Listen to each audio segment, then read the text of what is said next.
Well, hi everyone. I woke up today, went to bed very late last night, but woke up thinking I need to make another video about the Egregore. I've been thinking lots about it while I've been working outside in the garden and doing the other work, chores of the life work this man does. I'm going to do the best I can to do this little bit by little bit. So I may go backwards and forwards in explaining this. I just feel that this type of work, though it's very dark, sinister and ugly, evil, and as explained in the other videos, this man suffers for this stuff, as we all do when we're under the influences of this beast of burden. But we need to navigate a way out. We've got to comprehend where it ends and where reality begins, because that confusion is still so powerful. The pixelations of the brain through definitions is just so overpowering that many of us think we've arrived at the answers where we think we've worked it all out. And in fact, we're still duped, that we haven't really worked it all out, and we're still lost in the matrix of the egregore, of all this pixelation of our shattered reality, the brain that's been fragmented through definitions. This work is for the serious, I guess, those who are really serious about this, who are devoted to apply discipline and practice to scrutinizing intensely what's been done to them, the social engineering. Basically, the dreams that we dream that are not ours, but that we have taken on as the fashion apparel of the social engineering of the fake lives that we have raised from the dead, because we have truly raised from the dead the definitions that defines the perception of reality, where we really believe this is who we are. So our heads, all of us, all across Earth, who've been inculcated, educated, had life explained to us, suggestions made to us. These are dreams in our heads. And each dream, each explanation is like a t-shirt, bras, undies, cardigans, jumpers, tops, jackets, you name it. And we chop and change our fashion apparel sometimes during the day, many times during the day. And we are promoting this is who we are. But the definitions are only defining a perception of reality that's based on fantasy. It isn't who we are at all. And never has been, and never will be. And this makes us psychotic, because we don't know which is which. We don't know which one's nonsense. The dreams that we are imagining is reality, but is actually fantasy. And the direct sensory experiences through our senses, where we're directly sensing the pictures of reality, the images of reality that we dream through our senses, because when you observe nature, you're picking up information directly from reality, from the life forms. These pictures are sensory. It's undefined. They're undefined pictures. And as Brian Parker says, it's the grand illusion. And it is. It's the great deception, the grand plan of the grand architect behind this scam.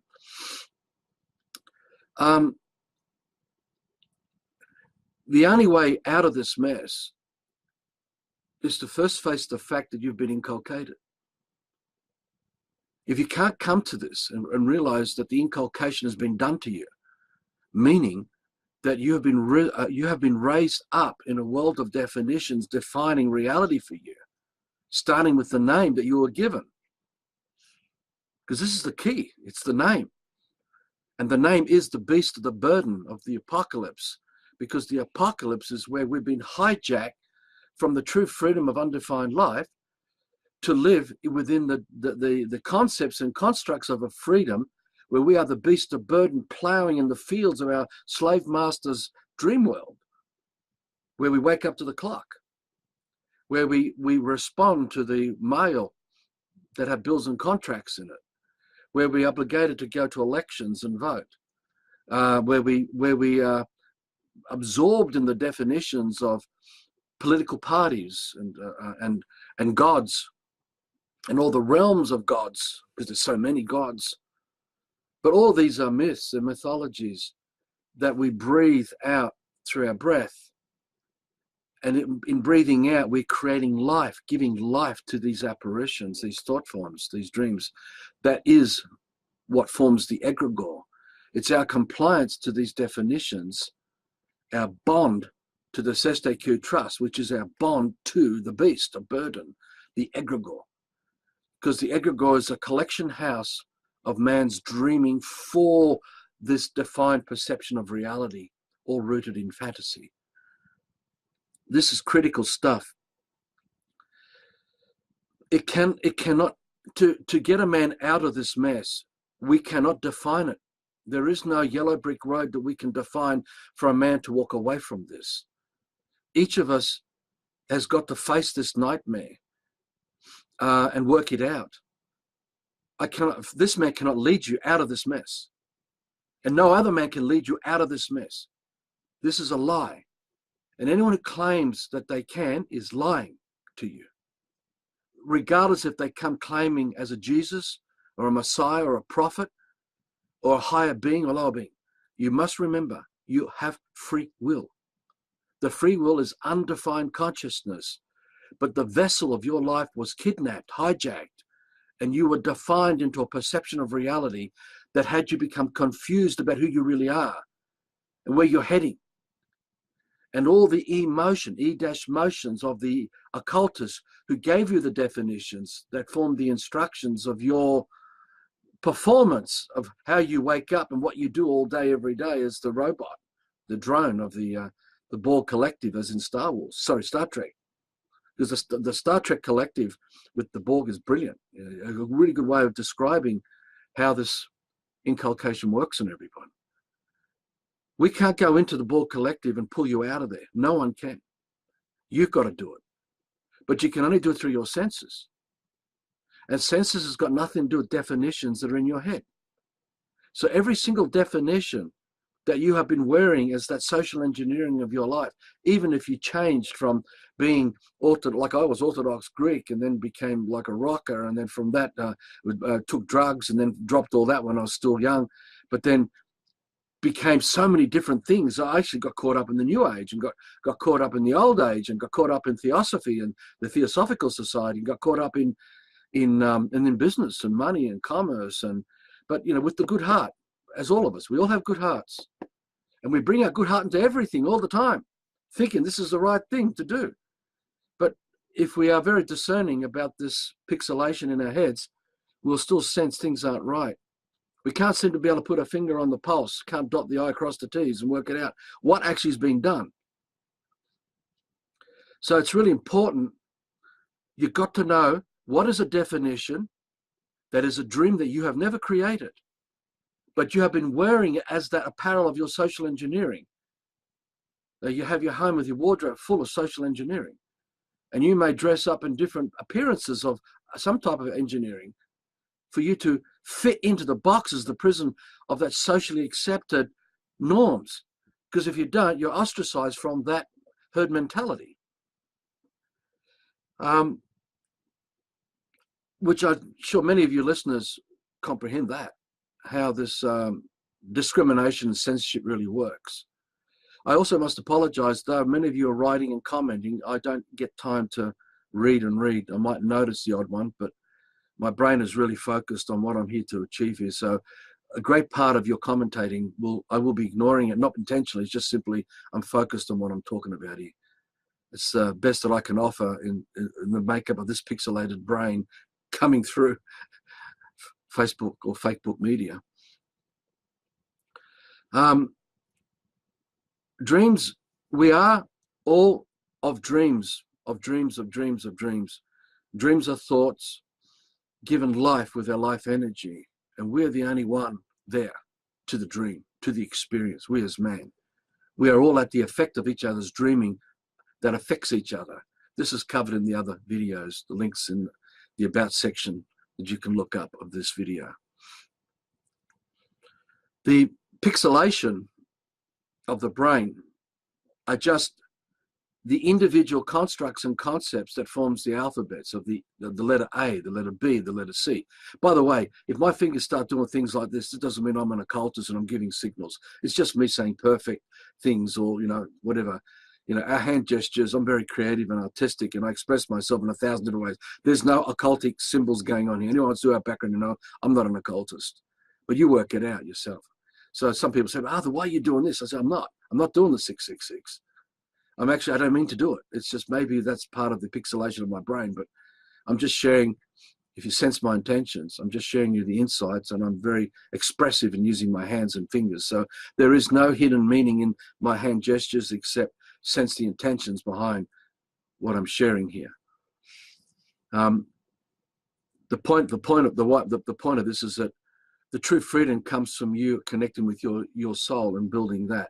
I cannot define that for you. So that's telling you the truth, that I'm not coming from some dark place, that I'm here to social engineer you or to mess with that. Because that's desecration, and that is processing a curse. And anyone who lies is processing a curse. And if we don't break out of that, it is true spiritual suicide to the eternal soul that we're gifted with, that liberty, that inheritance that we're all, I guess we've now forsaken because we're so brainwashed. Anyway, the dreams that we have is what we need to dive into. We need to dive into the wardrobes of our fashion apparel that makes up the social engineering of our lives, starting with our name and all the definitions that come with the name. And it's vast because it forms race, culture, creed, titles, standings, the emotions, how you feel, and there's a history, there's a book of life that comes with it.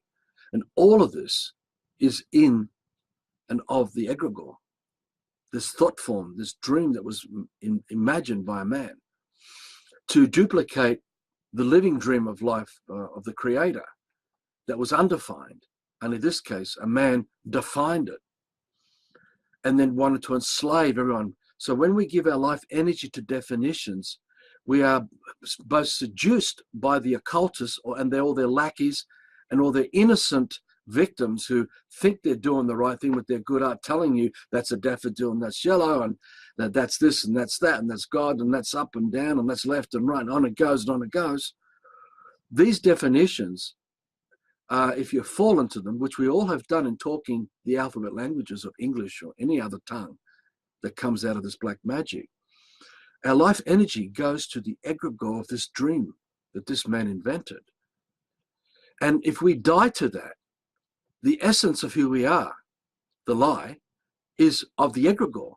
So we're actually going into the bowels of the egregore where we die, because the egregore is hell itself. It's a dream of nonsense, of fantasy, imagined as reality. So we have to investigate the pixelations of our brain and route out every single dream that are not our creation, that we created through undefined direct sensory experience. This is rare for most people because most people never find one. They won't find a dream that they've uniquely created because they've been so got at, so intensely. The inculcation pounding away from the womb, literally from the womb. Because the name came during that time, before, during, or after the womb, but the name came to define you, registered as the vessel sailing on the seas of the egregore, of the matrix, of this fake perception of reality. And it's all social engineered. And our brains are confused, discombobulated, mesmerized. And we don't know what's what. We don't know what's up, down, left, white. Blacks become white, whites become black. Truths become lies, lies have become truth. Goods become bad, bads become good. Wholeness has become distortion, distortions become wholeness. It just goes on.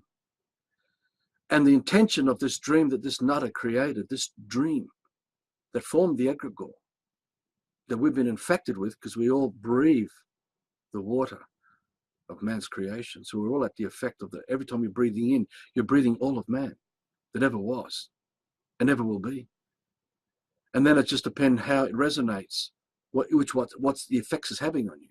And when you have a physical man before who's breathing with you while educating you about, oh, that daffodil is yellow, it becomes more the apparel of your t-shirt you're going to wear.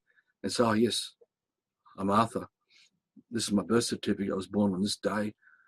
This is the vessel, but I don't think about it in terms of the deception, the grand plan, this phenomenal deception. We're thinking in terms of, oh, this is me. This is the reality. This is Arthur. I'm Greek. And this is what Arthur does. And, you know, and like talked about in the other videos. And we each have got to wrap all this out. Now, you can't, I'm not saying you're going to shut all this down and turn it all off, because that just creates more psychosis. What you've got to learn to do is to recognize the influences they offer you and learn not to respond to the calling out, the programming that's buried in the definitions. So unless you can recognize, or in this way through your senses, you've got to sense the inculcation of the emotion pulling at you that makes you get up to the clock. You've got to recognize those dreams. And though, yes, you're compromised, as we all are, we have to be able to sense all of it so that we know who we really are, even though the vessel has been trapped in this lie. Because if you can sense who you truly are and the calling out from your good heart to hold a living dream that you are creating in spite of this pounding coming at you, pulling you in every possible way to maintain compliance and acquiescence to the system, if you know who you are, which I cannot tell you what that is, and no one can. There's no book you can read. There's no video you can watch. There's no talk you can go to. There's no listening to anything. No one can do that for you because it is undefined. And only each of us can connect with that and create that and raise it up, the dream. But you've got to know it. So that means to stay calm, stay focused. Don't bash yourself up, because you will see the amount of harm that we're still supporting and makes us hypocrites. All the time we good-hearted saying, please stop. We've got to stop this. We've got to stop that. We've got to stop this, stop that, all these kinds of harm. And yet we actually, like right now, I'm on the internet. I'm still supporting harm using computers and technologies, and you know, there's clothing. There's all kinds of things we're deeply compromised with. So the first stage is to sense the dreams that are not yours, that has formed this fashion statement of the lie that we live, where we're always committing fraud.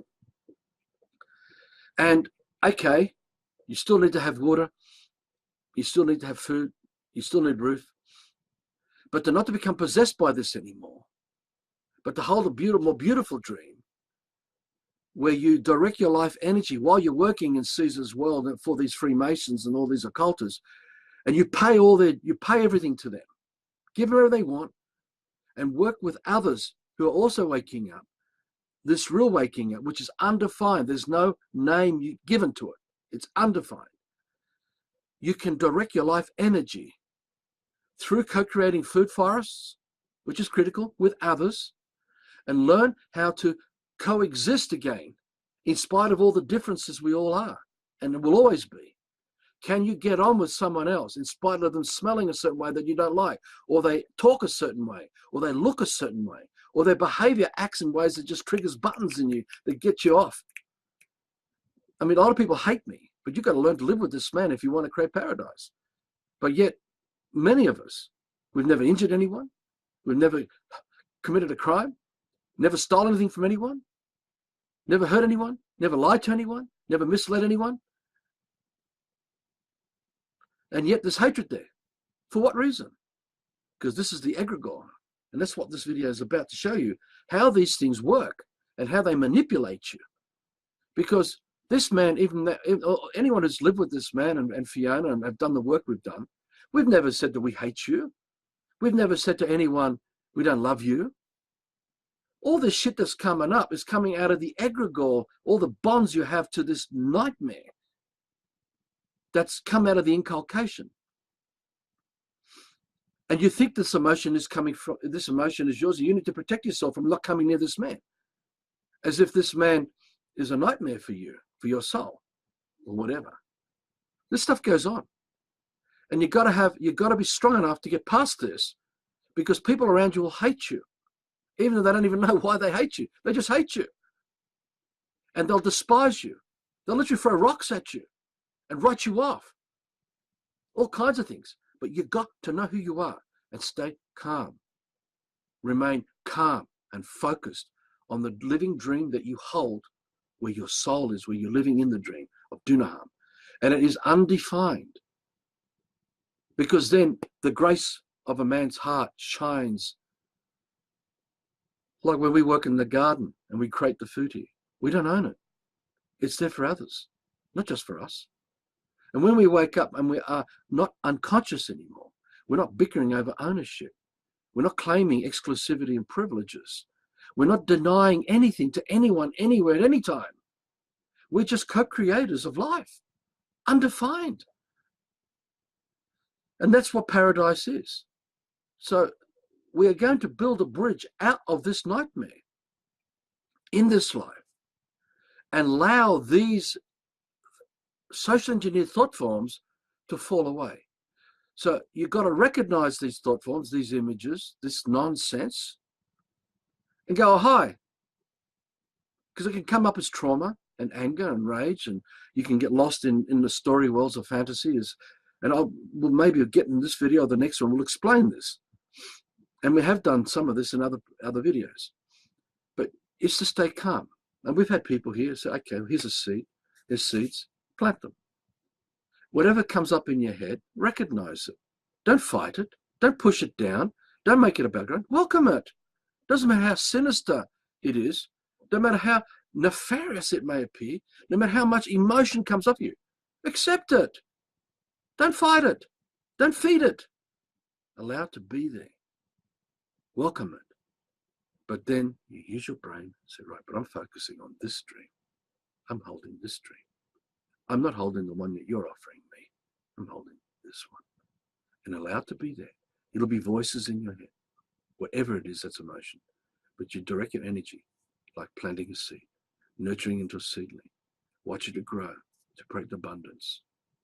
Working with the soil, working with the animals, working with the nature, and with happy, bright thoughts. You're actually, with others, recreating a living paradise through the dreams that you hold. You don't fight the beast because you feed it. You don't react to the beast because you'll feed it.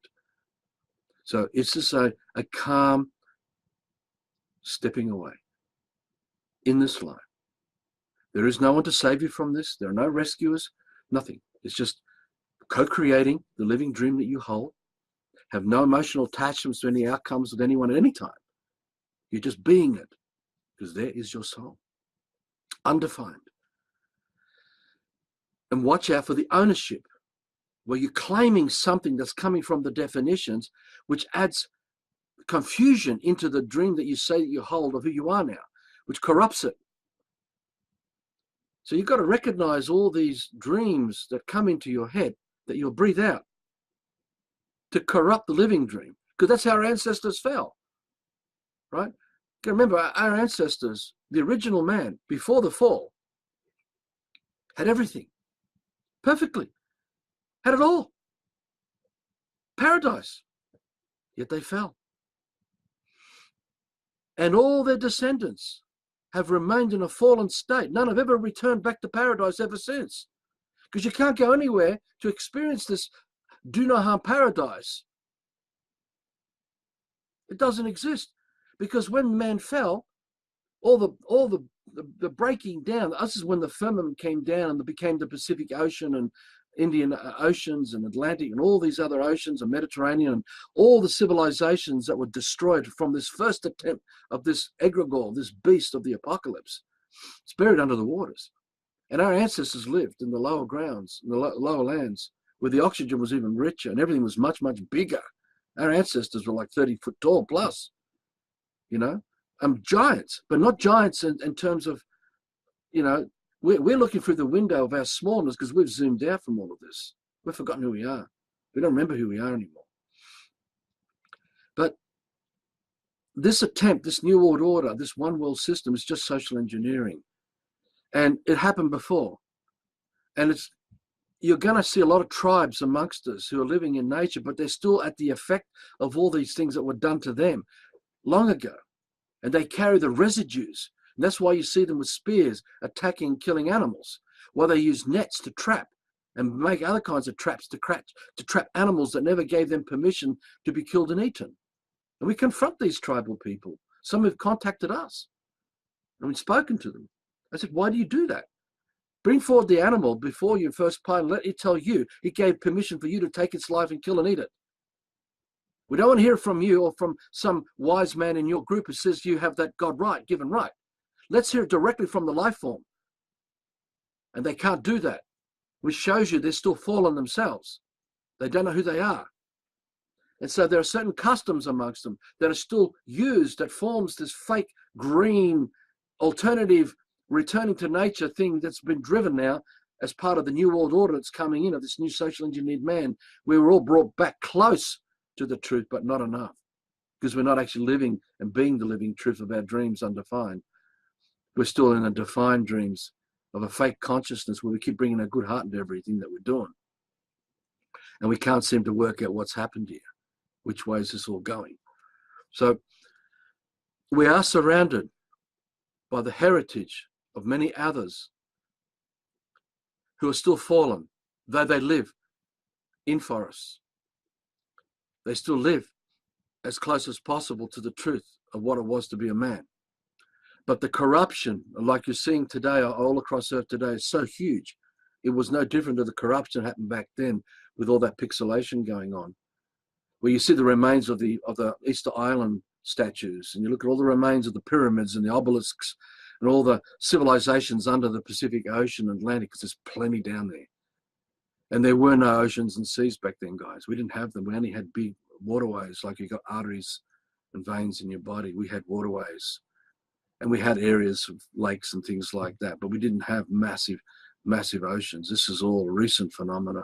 Probably in the last 1,200 years of sunrises and sunsets, all this came about when the firmament was collapsed, when we burst open the breath of man's dream, and all the celestial bodies were held in that dream, and all the color of life was held in the celestial bodies. But hey, don't believe anything this man's saying. You must not believe anything. You got to use your scrutiny and work it out and go on your investigative path and work this stuff out.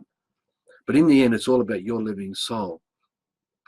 And if you are able to recreate your living soul and you can hold that, you'll see that it is the celestial bodies and the firmament and the whole of the dream of life, with God centered as man, as you living in the dream of life you hold that's undefined.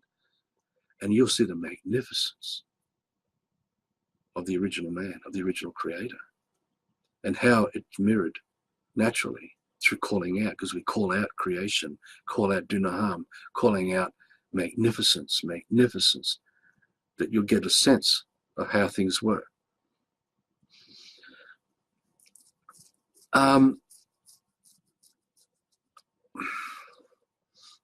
Let's go back to the dream.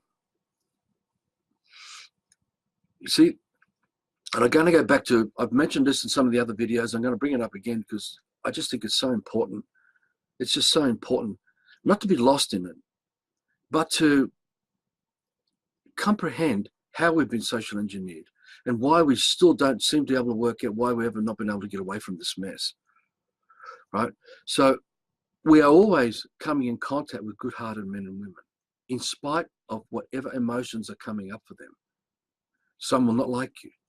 Some don't like the way you dress. Some don't like the way you look. Some will not like you. Look, it just goes on and on and on. And this is pulling away, coming in. We're calling out for our hearts to come together, bang, but we explode and pull away. Come together, explode, come away. And this is chaos. This is duality, which in reality doesn't exist. There is no duality. It's all defined as well. There is no darkness.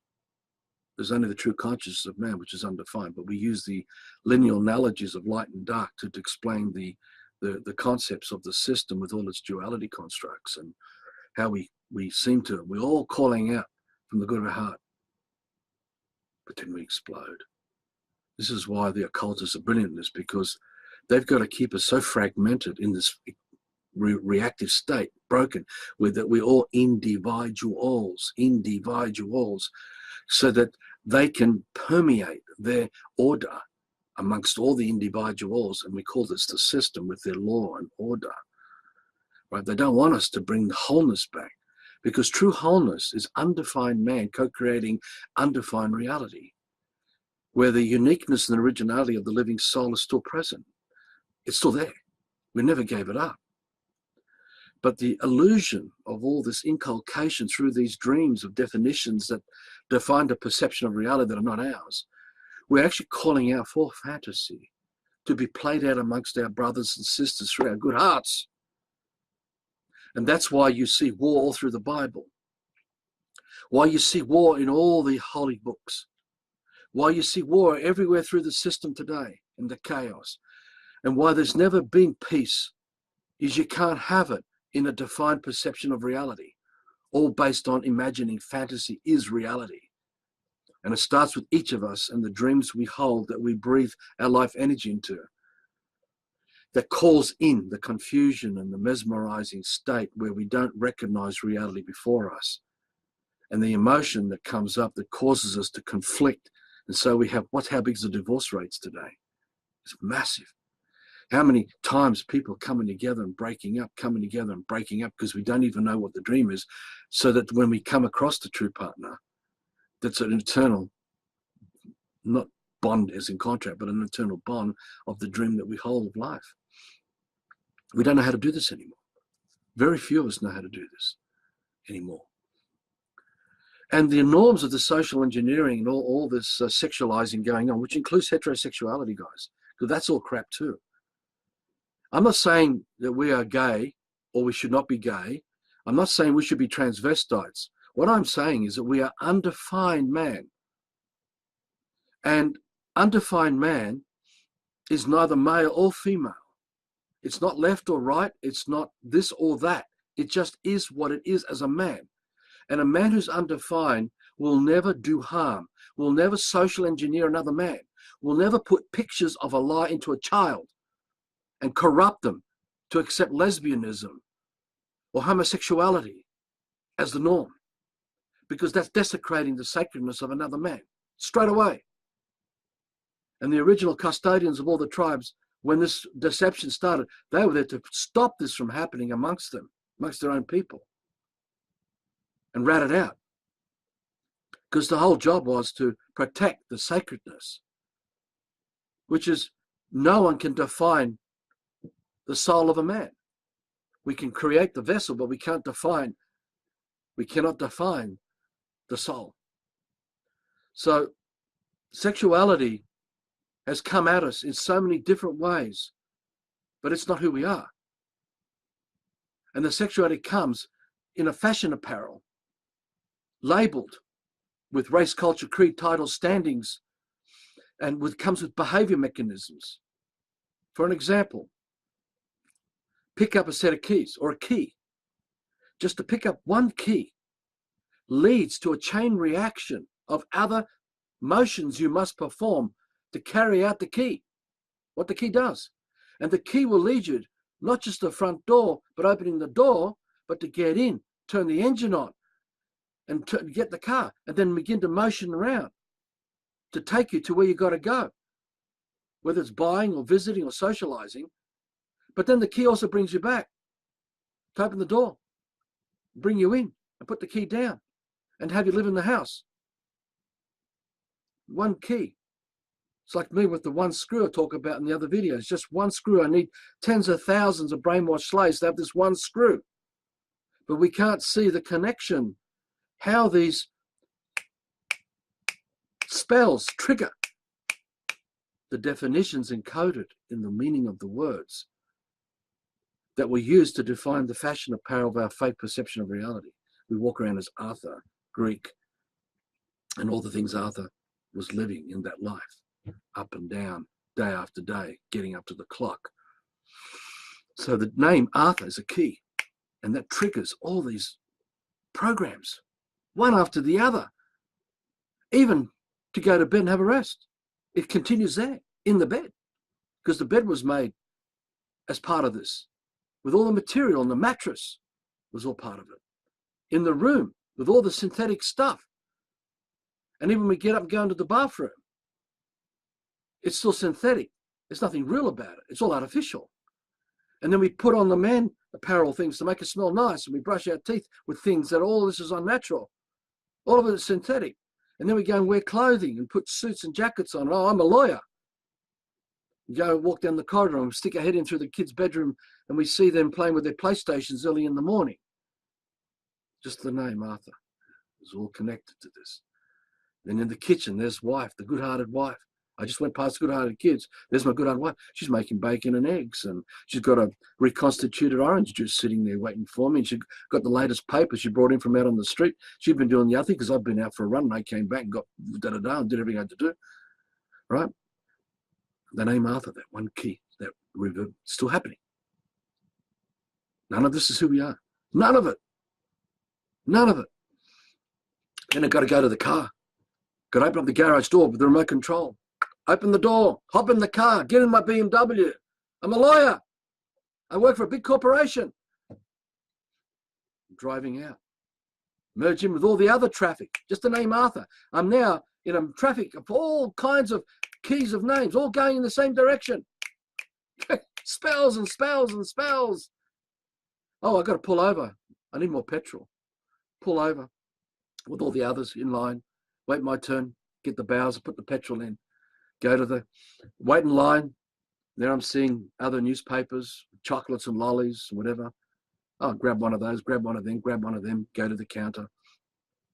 Pay, get the credit card out, Arthur. Pay the petrol. Then walk back out past the lines of people, back to the car. Back out into the highway of madness. Continue driving into the city of chaos. Past all the pedestrians. Thousands of them, traffic jams and lights everywhere. People going all over the place, all looking very similar. Then eventually I've got to get down into the basement of this multi-story, 80-level skyscraper, whatever. Park the car, get out with others who are coming out, hop in the lift. The name Arthur's still going. The reverberation's still happening. Just the one key. Up the lift, hop out, walk into the offices.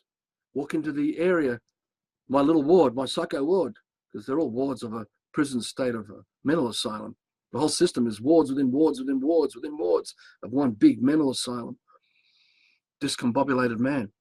And there's my secretary working away, giving me things I need to do. And the Arthur keeps triggering. The name Arthur just keeps happening, calling out. Bring together chaos, bring together chaos, bring together chaos. Chaos, bring together chaos, bring together. The good heart, because we think we're doing the right thing. This is my life. I need the money. I need all this stuff. None of this exists. It's all fantasy. And then the wife rings me, 11 o'clock. Don't forget, we're going to see the Dalai Lama tonight. Get home, such and such a time. I got a meal, mate. We're going to catch up with some others. We're going to have a group eco-friendly meal. And we're going to go to an eco-friendly auditorium to listen to the eco-friendly Dalai Lama talk about the goodness of our hearts and what it is to be a peaceful man. While we're all in the system as slaves, and when we leave, we all maintain slavery and nothing's changed. It's just had a little meddling with our good heart, but nothing has changed. This is black magic. This is how it really works. And then I come home, wife in the car, kids are in bed because we had a nanny. I need to repeat it when we get up the next morning. Maybe different kind of social engineering because I'll wear different clothing because maybe tomorrow night I'll be going to a football game with another few mates of mine. See, so this plays out 24/7, this lie of the dream of the Egregore. And if you don't connect with this, you will never, ever be able to work it out, what's been done to us. And what we got to do to break away from this in this life. So you have, what we have here, to go back to this ritual sacrifice, you have the perpetrators, and they're breathing out iciness, indifference, coldness, arrogance, ignorance, righteousness, on it goes, all that kind of stuff, because they've justified with their good heart the kidnapping of the victim that they got on down to crucify, made out through all that inculcation of that Arthur waking up as a lawyer. They have the same thing going on in their heads that makes them do what they do, believing what they're doing is the right thing from their good heart. Most of them are family, got kids, they come from parents, they all have this connection with the good heart. So you got this side. Then on the other side is the victim. Now the victim, under the choking, the small instrument is put into their hearts, and they're taken to death, they're held down. Now, what are they experiencing? Hopelessness, emptiness, despair, weakness. You know, because we're talking about every single emotion that's breathed out by both sides. And both sides have got good hearts. And then in this overall intention of the ritual sacrifice, where they finally murder, they take the life of the broken-willed man, because that's what they do. They take you to the point of death, release it, release that, bring you back to life. They've got that thing in your heart, because the whole idea is to capture your good heart through your blood, because they puncture holes in you. They bleed you while they're doing this. But they also capture your breath, because it is water. And they put them in jars. And what they want to do is to capture the horror of the whole thing, because that becomes the language through bloodletting and blood libel of English and Latin and Hebrew and Greek and every other tongue that's alphabet based, mathematically based, full of good people, all with good hearts, all believing they're doing the right thing, justified. Doesn't matter how they justify it, they still usurp another man, because they don't have reality before them on their radar. They can't sense the uniqueness of another man. They can only see the definitions played out in their head and what they perceive to be wrong and evil and bad, and all the programming that makes them do what they do. No different to Arthur the lawyer waking up out of bed and going to work, and all those rituals and all that repercussions, those reverberation effects. So the occultists who perform these rituals are capturing all the intentions on all sides to form the language of the enslaved, defined man who will be brainwashed to talk English. Now, all this emotion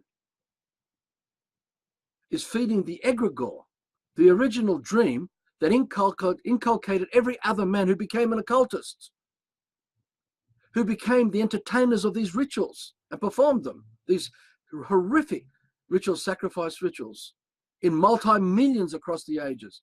Millions happening every year on Earth, not on Earth as apart from us, as Earth, every year, because you've got to keep instilling this, because it's the basis of the system. It's the individualism, individuals coming to wanting, our hearts want to come together, but we explode. We can't come together. That's why they create, like, for example, in Australia, we had the Pauline Hanson One Nation Party. We had a whole history of Australians that were done over by banksters, with the lies all controlled by these the same occultists, the same perpetrators are behind all this. If you know what I'm talking about, the Hegelian dialectic, problem, reaction, solution, all orchestrated beginning and the end by the same perpetrators. So we have 500,000 farming families in the system, taken from their lands, taken from those paths. Now that social engineers the whole country, because the repercussions of that stuff is huge. And so you have a lot of disenfranchised Australians. They call them rednecks.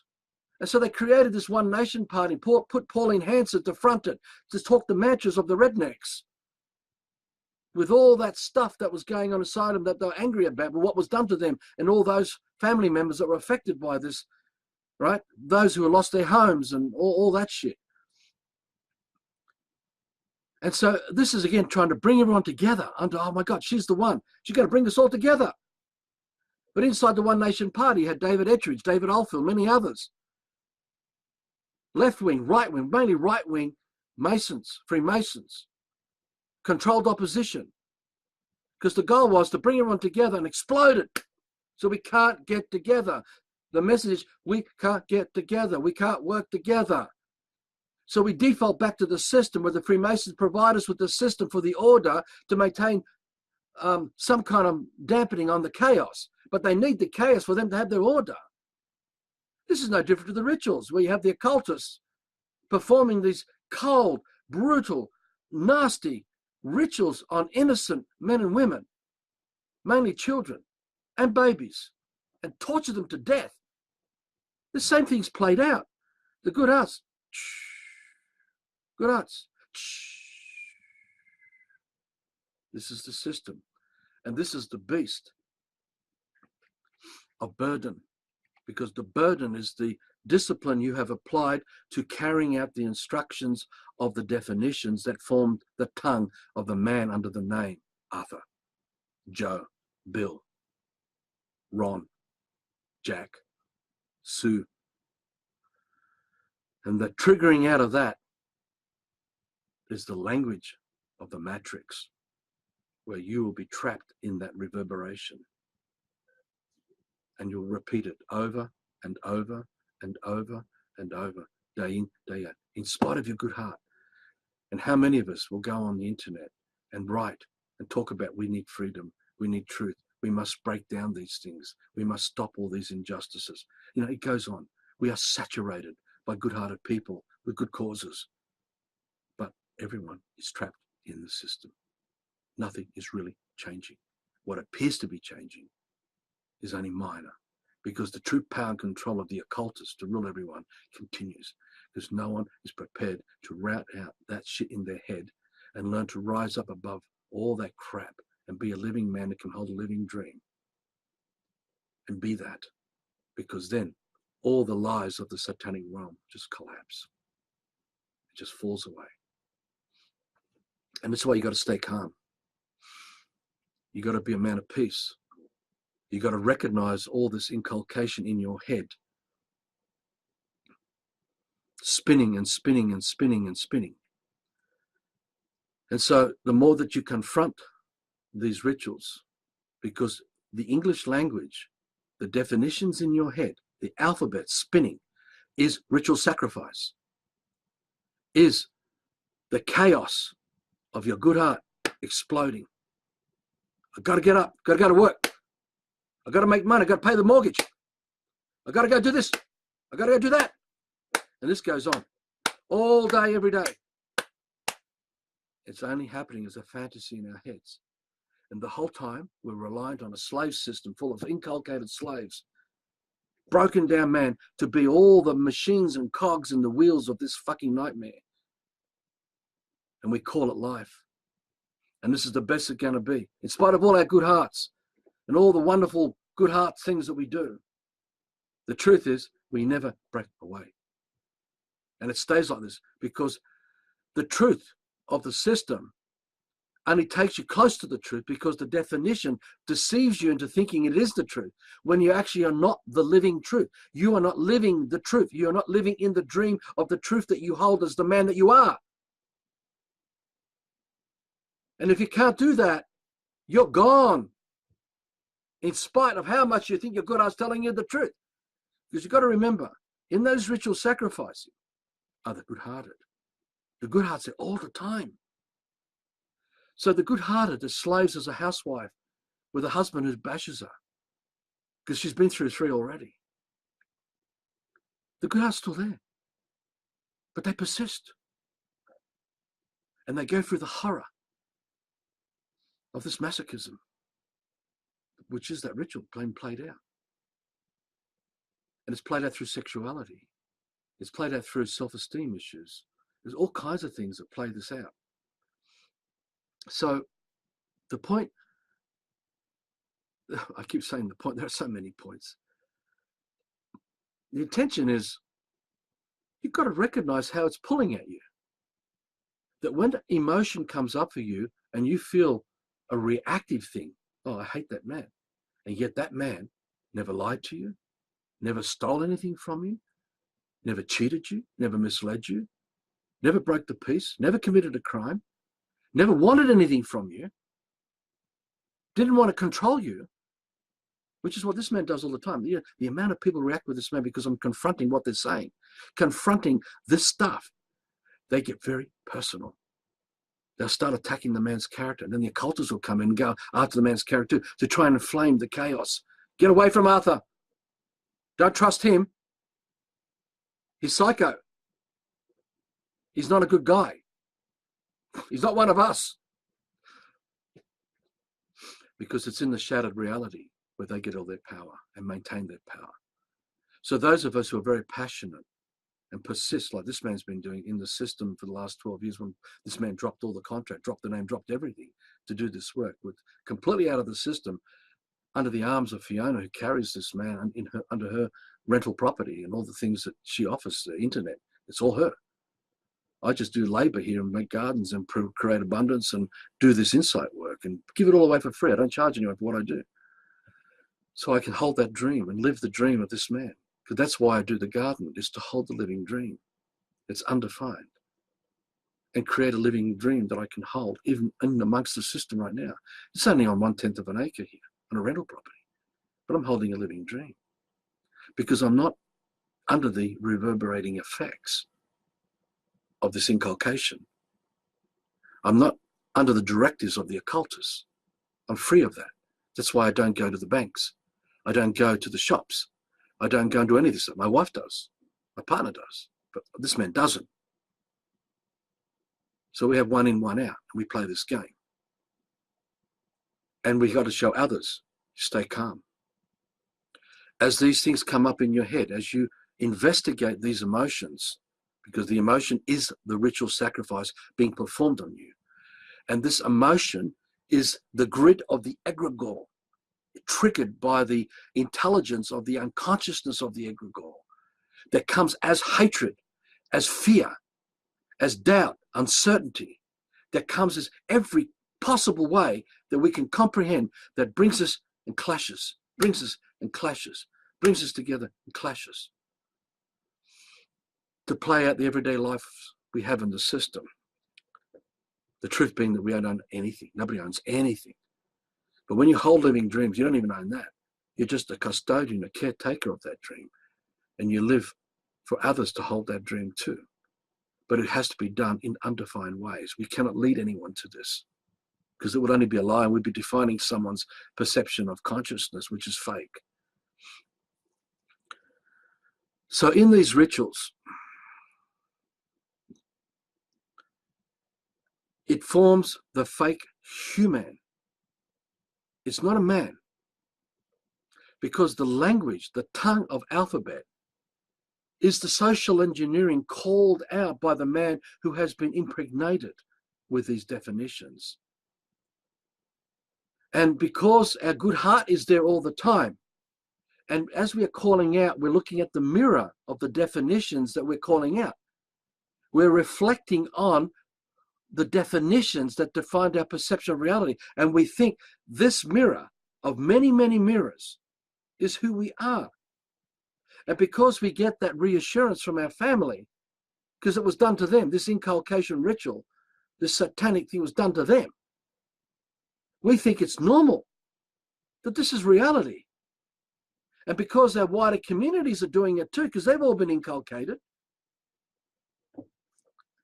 the matrix goes so deep because we've practiced wearing the fashion statements, the t-shirts, the shirts, the bras, the undies of the social engineering. And our good heart is there with everything we're wearing of this lie. And it's all going on inside your head through fantasy.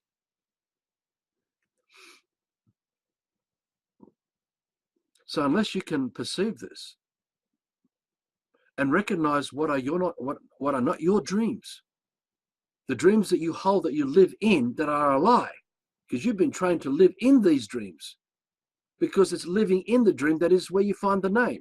But as you live in the dream, you find that that is the dream of the egregore you're living in, because every other man who was given a name is living in the dream of the egregore as well. And all the ritual sacrifice that feeds the egregore comes back at you to attack you. Think of it like a heroin addict who needs to go through cold turkey, but doesn't want to. And the offer to go on cold turkey frightens the heroin addict when he sees another man whose intention is, you've got to stop taking the hit, stop shooting up. So that man will freak out. Could even kill that man. It's a threat to that man not having his fix. The hatred, the emotion that comes up in every man is the same thing.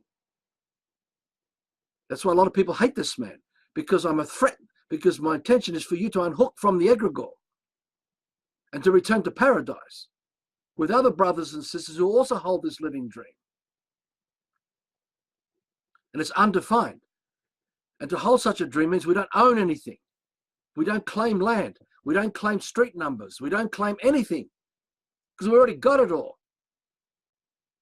And when you let go of all the inculcation, when you can investigate deeply into the brain set of this pixelation of a fragmented shadow reality, under the name you walk around as saying, oh, this is Arthur.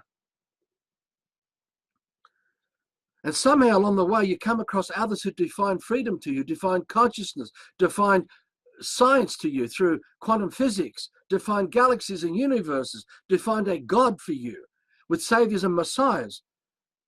You're just lost in the fantasy of the definitions.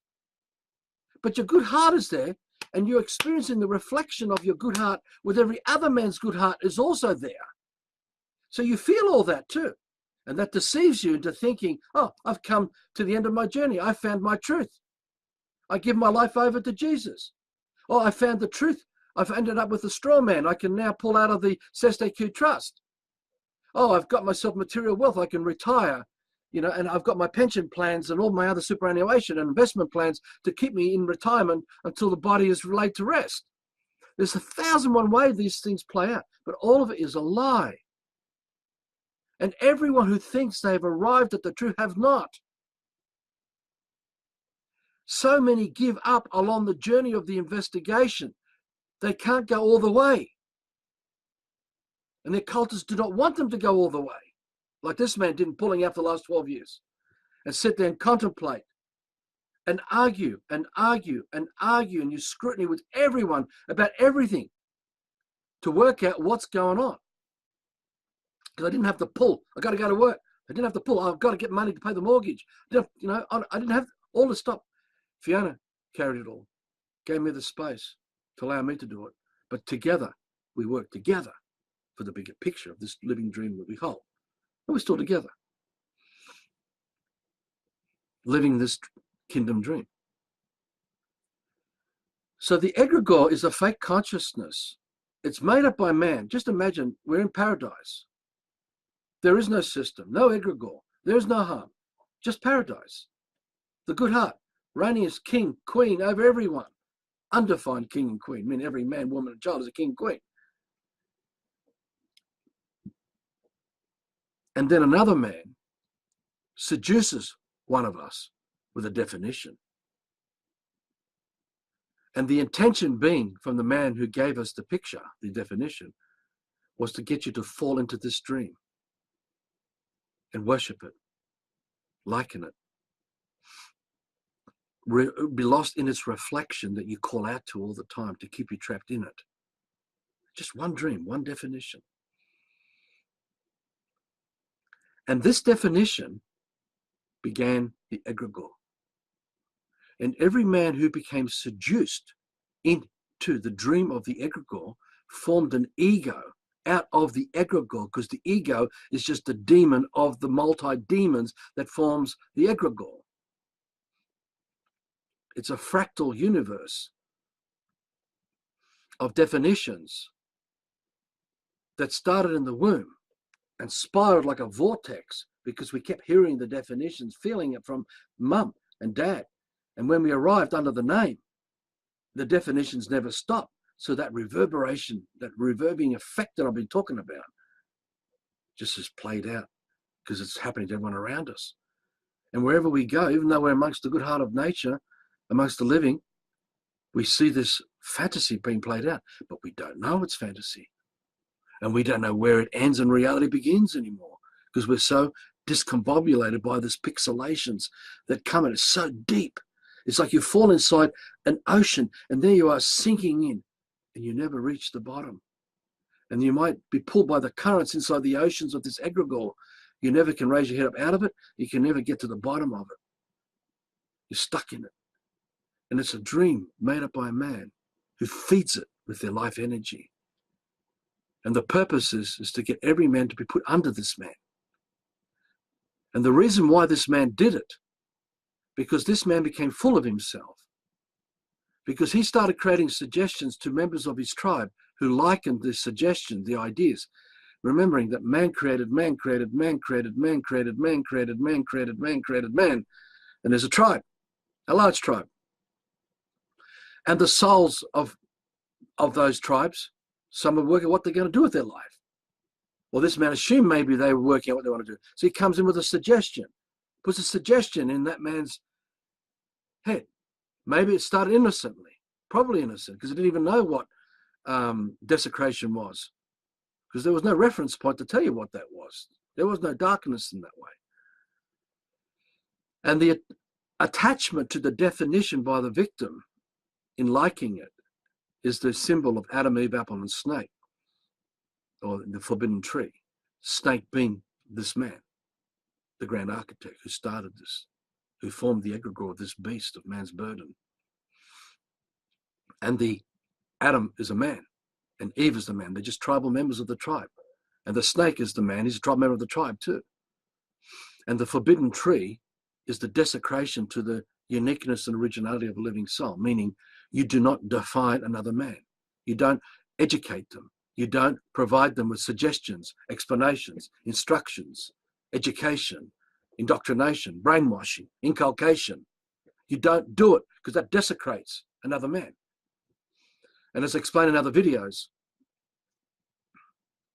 when you define reality to an innocent child as your own child, and you say, oh, that's a daffodil and that's yellow, you're saying to your child, a man, you are no longer magnificent.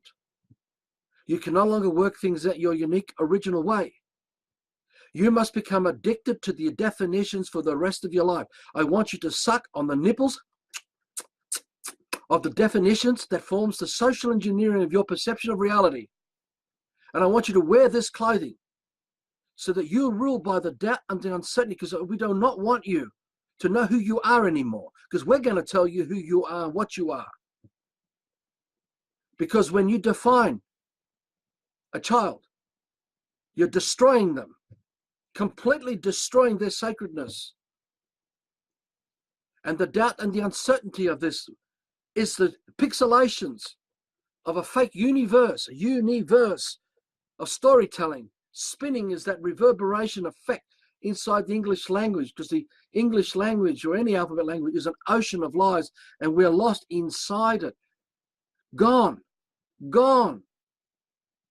But we think it's normal, and we think it's real. And with a child, every time it comes in contact with the good heart, the essence of the life form, now called the yellow daffodil, and the child is projecting the calling out of yellow daffodil, the child is under the influence of the man who put this suggestion in the child's head. And the child has lost connection with reality. It can't sense the truth coming from the life form, because the life form is unique and original too. And so this fallen state, because the child is now calling out the definition. It started with the name, Arthur. And every other definition attached to Arthur formed the ego of the egregore, of this lie, of this fake unconsciousness, a universal consciousness, to reflect the truth of the real consciousness that's undefined. He had to, this nutter created defined consciousness, and he did it because he fell so much into his own madness in liking the effects of the reverberation of his suggestions that he elevated himself above the rest of the tribe.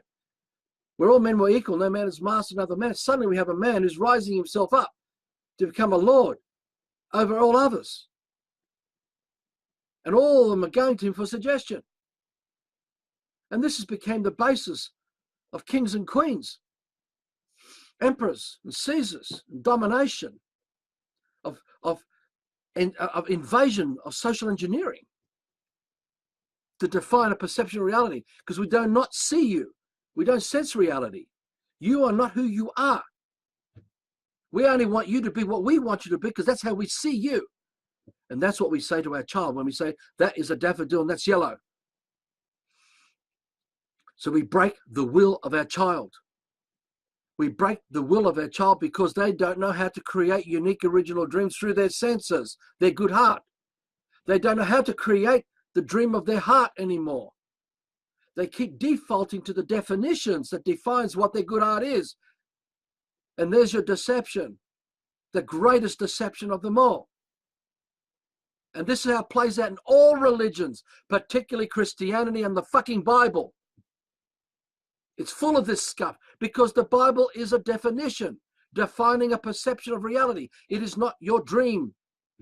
And same as the Quran, same as the Talmud and the Torah and the Bhagavad Gita's and every holy text, including Dead Sea Scrolls and everything of every alphabet tongue.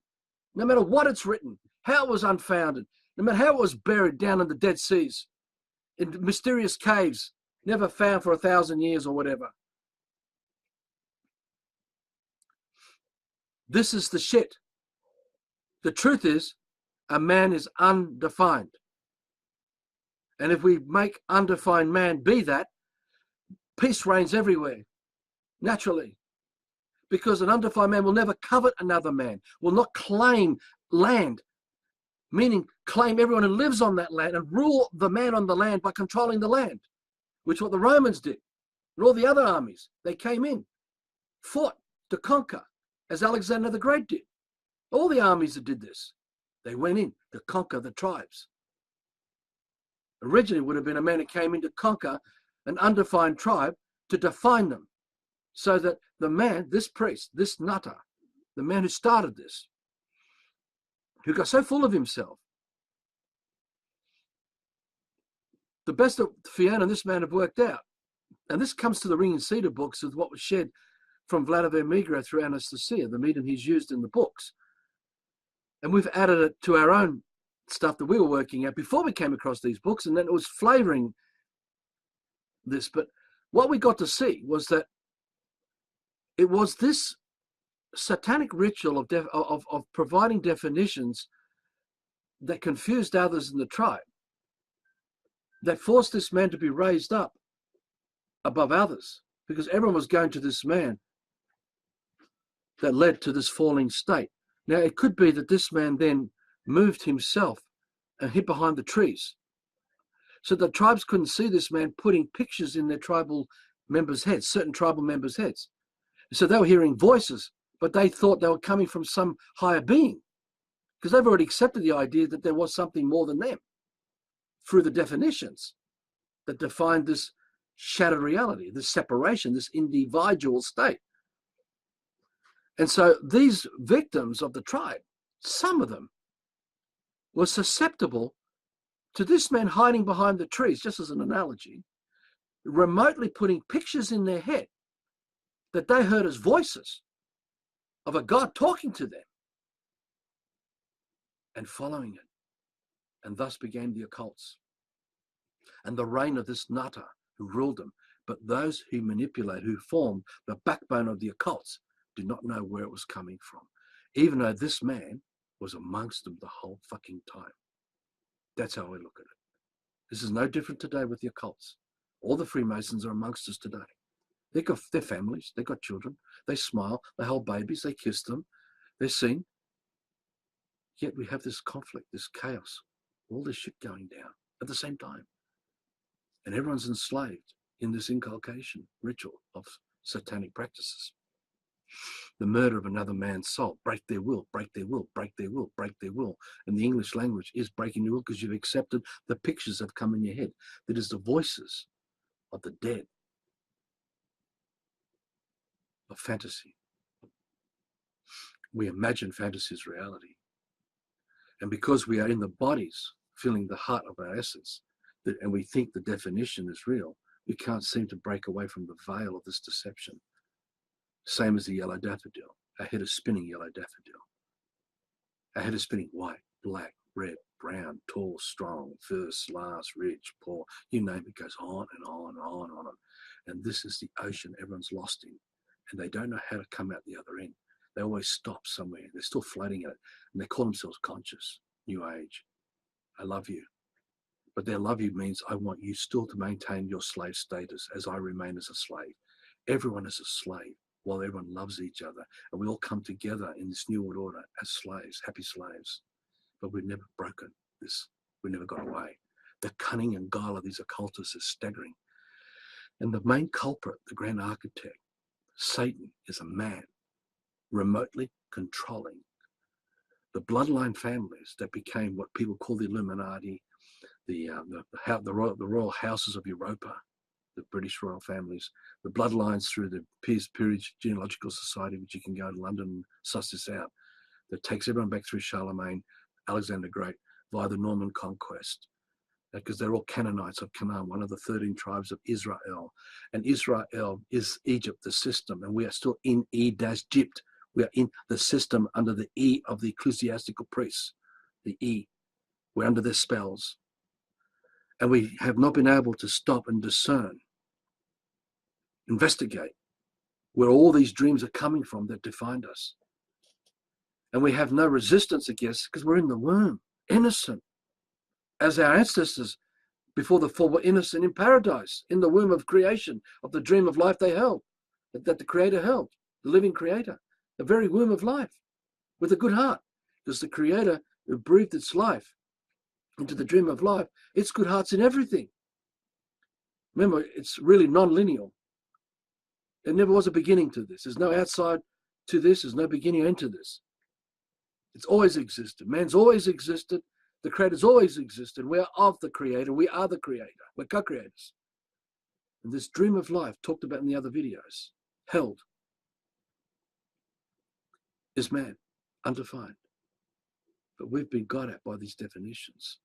And we can't seem to work out what happened. And as we're delving into working it out, we're looking through windows of alphabets, somehow thinking the alphabets are going to lead us out of this. You see, you'll read books about Deepak Chopra, Dalai Lama.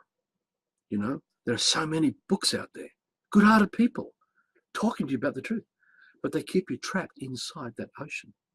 You're still in the womb of the Egregore because you're a fucking slave with everyone else, and you don't want to see it. And it's amazing the hatred we get from so many newborn Christians when this man confronts them. They don't look at this. All the time they're newborn and saved to be with Jesus in the afterlife.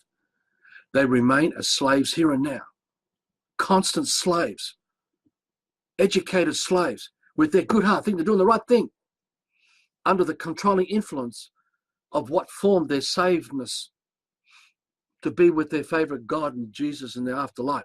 This is no different than all the occultists who do all the nefarious work so they will have a universe they can create, promised to them by their God, and be a master, rule over their universe, of their creation. You see, so someone asked me, I've been asked this question hundreds of times, and I notice it's popped up a couple of times in the comments. Why is this happening? What's the purpose of all this? Why did this man do it?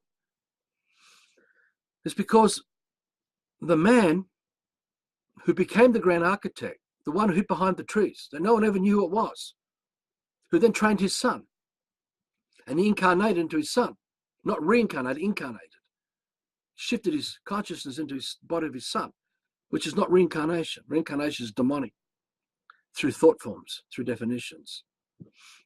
It's completely different. The thing I'm getting at is that this guy, this man, just no different to us, he's just a man, started thinking that there was a God apart from him too, in his own delusion. And he wanted to talk to God, and tell God, look, your creation is faulty. Your man is not right. It's broken. It's got problems. Look what I have to do for you to fix up your fucking mess. Not realize he was the one causing the mess in the first instance. But he got caught in the fantasy, in the illusion of his own imagining, because he started liking the effect, that reverberation effect of every man that likened the definition that defined them, and then coming back to him for more. And so he started getting elevated. And so getting full of himself. This became the first ego. And in the dream he held, he wanted to talk to God, to say to God, you fucked up. Look at me doing all this work to fix up all your fucking mess, God. All this in his head. He's imagining all this. And because God wasn't talking to him, he felt God wasn't talking to him. Yet God was talking to him all the time, constantly. There was a moment that God wasn't talking to him, the creator, the original creator of man, man itself, the essence of undefined consciousness. He created a dream. He hatched a dream to force God to come out to talk to him. So he dreamt up a dream of spiritual suicide to force man to commit spiritual suicide, which meant that he had to con man to become unconscious of committing spiritual suicide to their soul, the essence of what it is a man, that is the original creator's essence, because that's the living dream, to force God to come out to talk to him, which is impossible to do because the man who created the dream is already God and all the victims are already of God and everything is unique and original and it's free will and everyone has free will. And anyone who's coming from the truth will never desecrate another man, will never invalidate free will. That's why no God ever intercedes, never comes in, interferes in the affairs of man, because we are fucking God. We've got free will. But we don't see how this plays out. And that all the ancestors and what they dreamt that we are the effect of. Right? Genetically, using system words. How we've shrunken in size, how we've become sick and weak through the generations. And how each generation is getting less and less of a real man and more of an inculcated man. I mean, I saw just an example of this is you need, in a tribe, you need 2.1 or 2.2 of men and women to form the progeny of a tribe that will go on forever, undefined. So if you look at 4 who produce a child to become a child each, who then come together to produce a child, right? In the system today, they're saying that all through Europe, the average population now is 1.6, where you need at least 2.2 roughly to continue it. So we've broken down this 4 to 2 to 1, amplified out to greater numbers to maintain the progeny of the tribe through the generations. And now all these tribes through Europe, from Germany, Britain, Scotland, you name it, Germany, France, Spain, Italy, it's coming down to around 1, 1.2, 1.6. And so we have immigration because they're not producing enough children, because this is the social engineering. We've lost our way. And so we have this large Muslim, inculcated Muslim populations who are producing more than 2.2. So from the 1970s, when there was very, very little Muslim populations in Europe, we now have countries already becoming dominated, and within the next 10 years, they're going to surpass everything beyond comprehension. And everything that was of all the tribes will no longer be. This is social engineering. This is how it works. This is how inculcation works. These are just statistical figures made up by people who've done the research into what's happening behind the white races of Christianity. And the calling of the Christians to rise up, to push back. But the Christians themselves have stopped producing progeny. And so like America was down to something like 1.2 or something. And it was the Latinos, the immigration of all the Latinos, that brought it back up to around 2.2. So we're seeing a social engineering effect happening, that over 40, 50 years, the domination of the Latino cultures and the bloodlines completely far surpasses the American whiteskins, which they did to the American Indians. And this is invasion. And that's why Gaddafi said, we don't need to conquer Europe. We don't need to conquer anywhere. We conquer them another way. What he's saying is through immigration and the population of that social engineering. Now let's strip back the race, culture, creed, title, standing, because that's all definitions that inculcated every man into what they became in the lie. Look at the dreams of the definitions of every child that was approached. It's the same multiculturalism to social engineer, to invade the uniqueness of a child, so the child, as a man, doesn't know what a man is anymore, has been sexually engineered, social engineered in such vast ways. They become those Americans, those Australians, those Canadians, those New Zealanders, the Poms, the French, who fell back gradually, the producing of children. So they came down to the 1.1, 1.2, which will mean extinction to those bloodlines, to those tribes, and invaded by the Muslims. But let's go back. It was the Freemasons behind the Jesuits, the Roman Catholic Church, that created the Quran, that created the whole Muslim thing. Right? It was basically the British Empire that did it, with the arms of Freemasonry, one being the church, because the Protestant Church, the Church of England, not just all the Church of England, the Roman Catholic Church, are all arms of Freemasonry, all part of the hydra of this nightmare. It's lying, fragmented, shattering everything in so many different ways.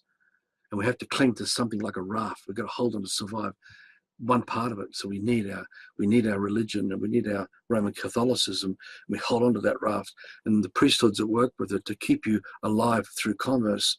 Because commerce, money doesn't exist, right? The only thing that exists is your labor, slaving, working for the definitions. That's the beast of burden. That's the mark of the beast. You're working for the labor of the definitions that define your fake perception of reality. And so the Freemasons behind Roman Catholicism performs this deception on you, on all of them who are under that religion. But it's also happening in the Church of England, and the Greek Orthodox Church, and the Russian Orthodox Church, and every derivative of all the other religions, breaking right into Judaism with the Talmud and the Torah and all this stuff, and Zionism. It's all the same shit. It is definitions desecrating sacredness everywhere. So there's no point diving into any of this to get answers, because you're only going to get more of it, and it just means you perpetuate your slavery in the system, and nothing has changed. And you'll produce children, if you do produce children, and they'll be slaves. You'll leave them as slaves, just like as my mother and father, with their good hearts, left me as a slave. And as we've done with our children, if we don't correct it, which is what we're working so hard to correct now, to fix this. And the true coming together is all of us who'll sacrifice everything of this beast of the burden. We bring everything of what we own of the system and release it to the bigger dream of kingdom that this man holds, that all of us hold it. And nobody owns it, but we use the system to get out of the system in this life. And we walk the talk.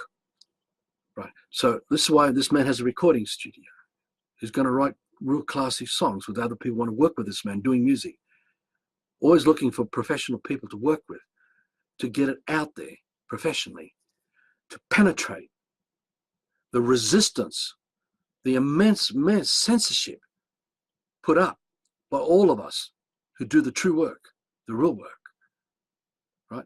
We experience, I'll give you a couple of things about this before I go on with this. The first video of these four, done about a month ago, it got about 100 and something hits on YouTube when I finally uploaded it to YouTube within 24 hours, whatever it was. It could have been 200. I sort of make up the numbers. I can't remember exact fine numbers, but this thing happened. Within 48 hours, it blown up to like, actually a bit more than 48 hours. It blew up to 800 and something. It went really quick on YouTube, which is quite hot. And then it froze for 3 days. And I showed Fiona, I said, look at this. Because I showed her a couple of times, look at this, look at this, look at this. And so for 3 days, it sat there around 800 and something, whatever, 860, 830, whatever it was.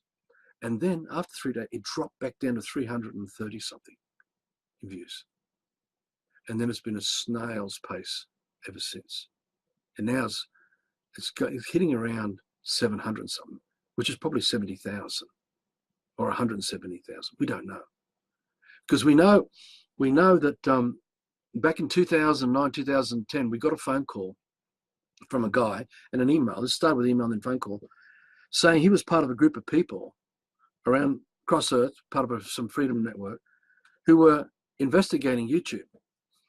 And they would agree on a particular video, certain channels they wanted to target. They thought maybe this shit was going on. And they would all click on it in whatever small period of time, whether it was a day or hours, to see what happened to the click counter. So I'm assuming they would have done it in a few hours. And they wrote to me, said that it only showed one click out of the 100. They tried this on a couple. And they told us this. And I said, yeah, well, we're already used to this, because around the same time, we also got a phone call. Well, the Love for Life work, we already experienced how the censorship and how these intelligence networks work, how they try to infiltrate and break you down and try and shut your sensor. This is, comes into Echelon, and it comes into all the other things anyone who does this work knows. There's such a vast militaristic agenda against all the people, because that's the real war. The war is not between countries. It never has been, or between races. It's always been about all of man through deception. And there was another guy who contacted us through email from America, who told us he was part of the military-industrial complex. And he said that he investigated the Love for Life website back then. This is 2010, 2009. And he said that out of 33 whatever million websites are on the net then, he said our Love for Life was sitting at about 174,000, 76,000, whatever number it was. He just came with this number. He said, you're sitting in the 1%, in the high 1%, the traffic you're getting in that website. So, and I said to him, yeah, we are that little dog biting their ankles, that little pest. And we got that. Now, he also told us about this software, and he gave us the link to download it. He actually sent it to us. We downloaded and installed it, that we used for Facebook to see the traffic on Facebook back then. Because we joined, I think, 2008, 2009 when it first started, or within the first 6 months or a year, whatever it was. And we saw on this wall, the Arthur Christian wall, tens of thousands of browsers. Tens of thousands. And we knew the Love for Life website because we knew how the counters worked. There were multi-millions going through the website every year. And it escalating, because when it was launched in December 2006, its traffic was huge. It exploded quickly because of all the things we did. And we were the ones that were finding all the info and fluoride from other great workers and putting it into mainstream through our methods. We were the ones that put so much about aspartame and MSG and HARP and chemtrails, and it was stuff that was already floating around, but not much happening. And this exploded with the straw man and all. There's so many other things. There's so much stuff that you can find in the Love for Life website, in the extensive research library. But collectively, it made the website be very prominent. We even got phone calls from the Commonwealth Bank and Westpac Bank complaining to us that when people search for Westpac or the Commonwealth Bank, we're the first ones that appear on their fucking search in Google and Yahoo and others. Now, this doesn't happen anymore. It's dropping back. But we knew they didn't have the intelligence yet to stop this. But there's been a huge effort across these last 12 years, whatever it is, 13 years. We started in 2005, so it would be 13 years now. Website roughly 12.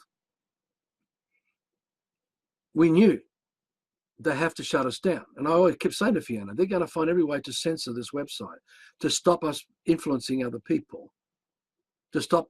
And so there's been a large campaign. I'm not joking, a large campaign. It's all silent. You're not going to hear much about it. But you'll see the level of the attacks that we got through Facebook and the walls to try to discredit us, try to cause this, so that the good heart of man, the undefined man, is not capable of coming together in wholeness and end this fucking madness in this life. Now, I know there's others, like we've got a friend, Raymond, who's probably watching this, Raymond Kozowski, because I don't have apologies that Raymond goes through this. We have a whole range of other friends who are serious freedom, real, I don't like using the word freedom truthers, but the real ones, same thing. Some have been murdered. Some have become, there's two people who have come very close to us. one particular we know was murdered. I didn't know at the time, but I experienced in the funeral this man's soul. I watched this man walking down into Fiona's body and into this man's body. I watched it. And I knew straight away I was looking amongst perpetrators in this funeral who were in on it. And I felt it really strongly. It was the same thing when I watched for the first time the Zapruder film, the one that was less tampered with, and watching Jacqueline Kennedy pull the gun out and blow JFK's head out. And when I watched that for the first time, because I've seen these many times before, but when I was being undetached from any emotion, the voice of the man, the living soul of the man JFK, said to me, "You're seeing the truth. This is what really happened." I felt that. And it wasn't a voice in alphabets. I felt it, his presence. And my body burst into tears and crying, and all this stuff happened while I'm watching this. And I'm going, okay, she's the one who did the fatal shot. It was Jacqueline Kennedy did the fatal shot. So this is the kind of stealth. Now, I could come up with heaps of examples. I might have mentioned some of the other videos, not these ones, about how Diana Spencer, when she passed away, she came to this man's body and said to me, "I'm so sorry for letting you down." And I'm going, what? I didn't know, comprehend this stuff back then. This is 1990, 97, whatever it was. We were unpacking from a car, a holiday house that I had rented permanently. And a woman comes running over from next door, like 8 in the morning. This is, and we hardly knew this woman, you know. Have you heard about Diana? And yeah, what? Diana, she died. Yeah, so what? Who's Diana? Diana, you know, the Diana Spencer. And I'm going, oh yeah, sure, you know. Thanks for letting us know. I'm going vomit, because that's how I thought about all these people, and still do in many ways. Well, it was a bit of a change, but I went inside the room, because taking luggage out of the car and whatever, boxes of food for those few days we're going to stay there, get away from work and business. Suddenly I felt this presence walk into this man's body. And it was this soul of this woman. And she says to me, "I'm so sorry for letting you down." And my body's crying. And it's her crying as my body. And everything about her was in this man's body. And I'm calling it to Fiona. Diana's here. She's talking to me. And I'm going, what's going on, you know? And I don't know how to explain this, but it was with me. I didn't worship this thing. I mean, it happened, then she went. And I knew during that experience that she was murdered. She was murdered. I didn't even read up on it. I just knew that she was murdered and that she was choked to death, probably in a ritual in a car after the accident, while she was still alive. I've had many other those sort of experiences along the way. So what I'm getting at, the deception from the occultists, they come so close to us. They come as your best friends. And if you cannot sense their intention, you will never work out the malevolent intent that's at play to social engineer the circumstances around you. Because they've got to destroy the influences that you have, because that's their greatest threat. They've got to break it down to maintain the order out of chaos that they live for, that they worship. And so we've had them come here and stay with us. More than half a dozen, under the umbrella of the insights. You know, we want to do kingdom, but they come, and I knew I could feel around them. And with Fiona, I used to talk about them while they're staying with us.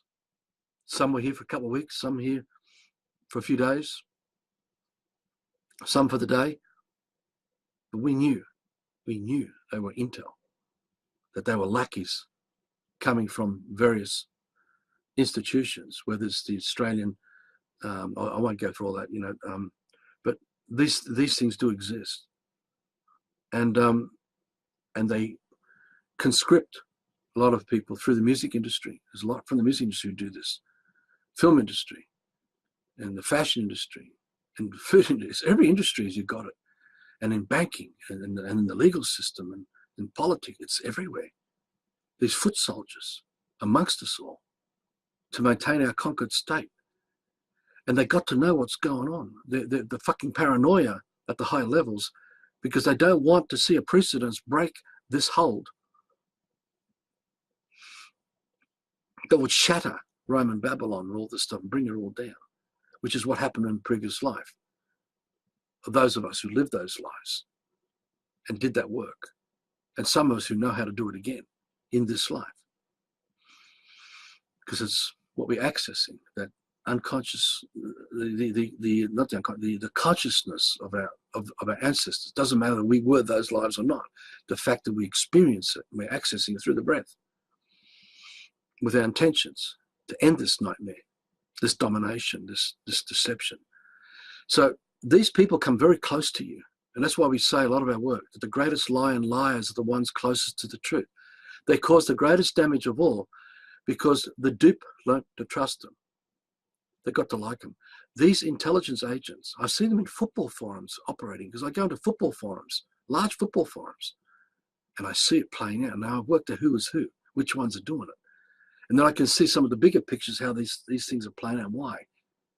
One, to break down a particular club that's community owned and turn it into a privatized club, and how all these methods are used over time to break this club down, which is how they privatized everything in the system of the hospitals and lighthouses and roads and telecommunications, and just everything of the system was owned by the Australians in the system.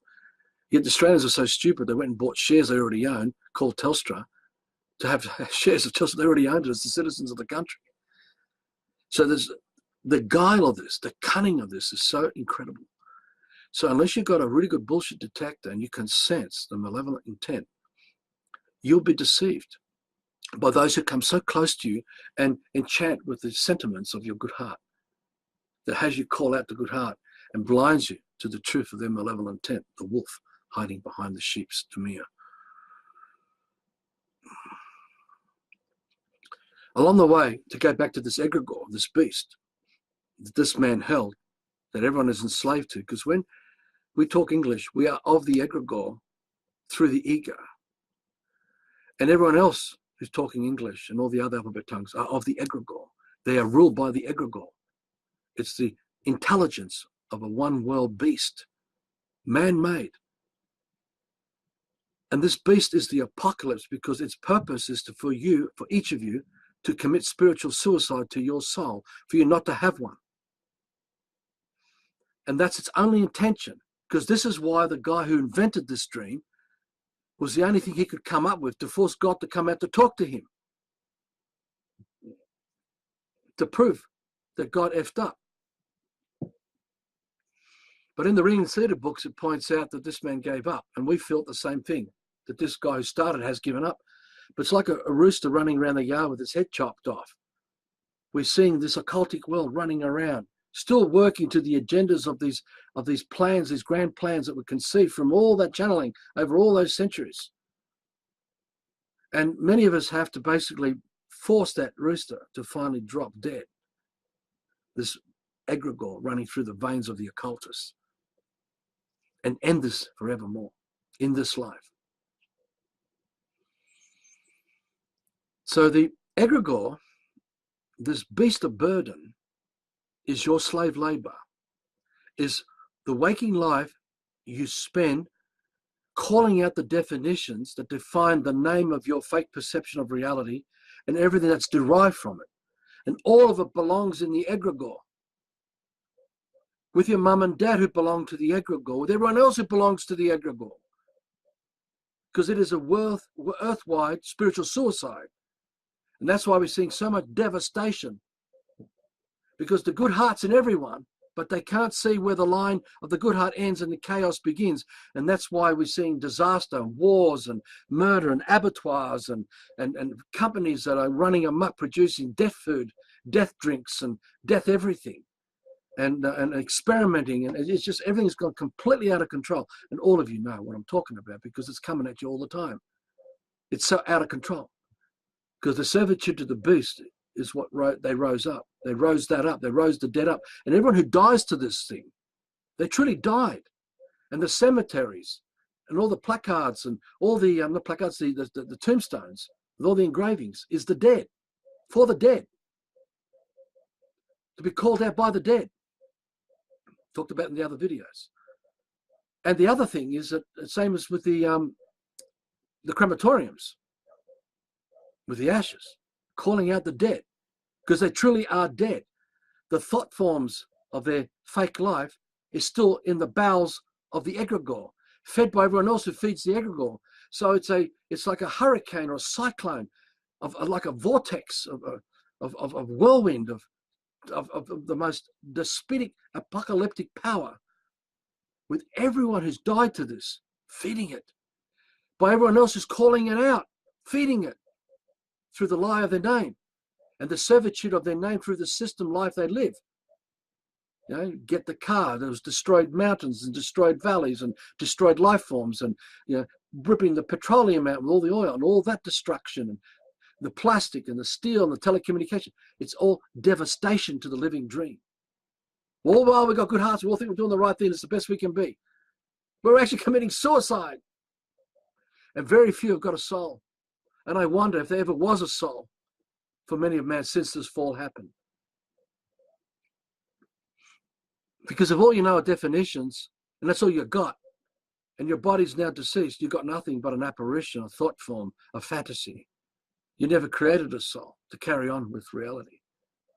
And that's what the demonic factor is in the occult, is using all the dead to raise the dead up to attack you as the hatred. So when you experience emotion of hatred towards this man, for example, it is this stuff that's running through your veins.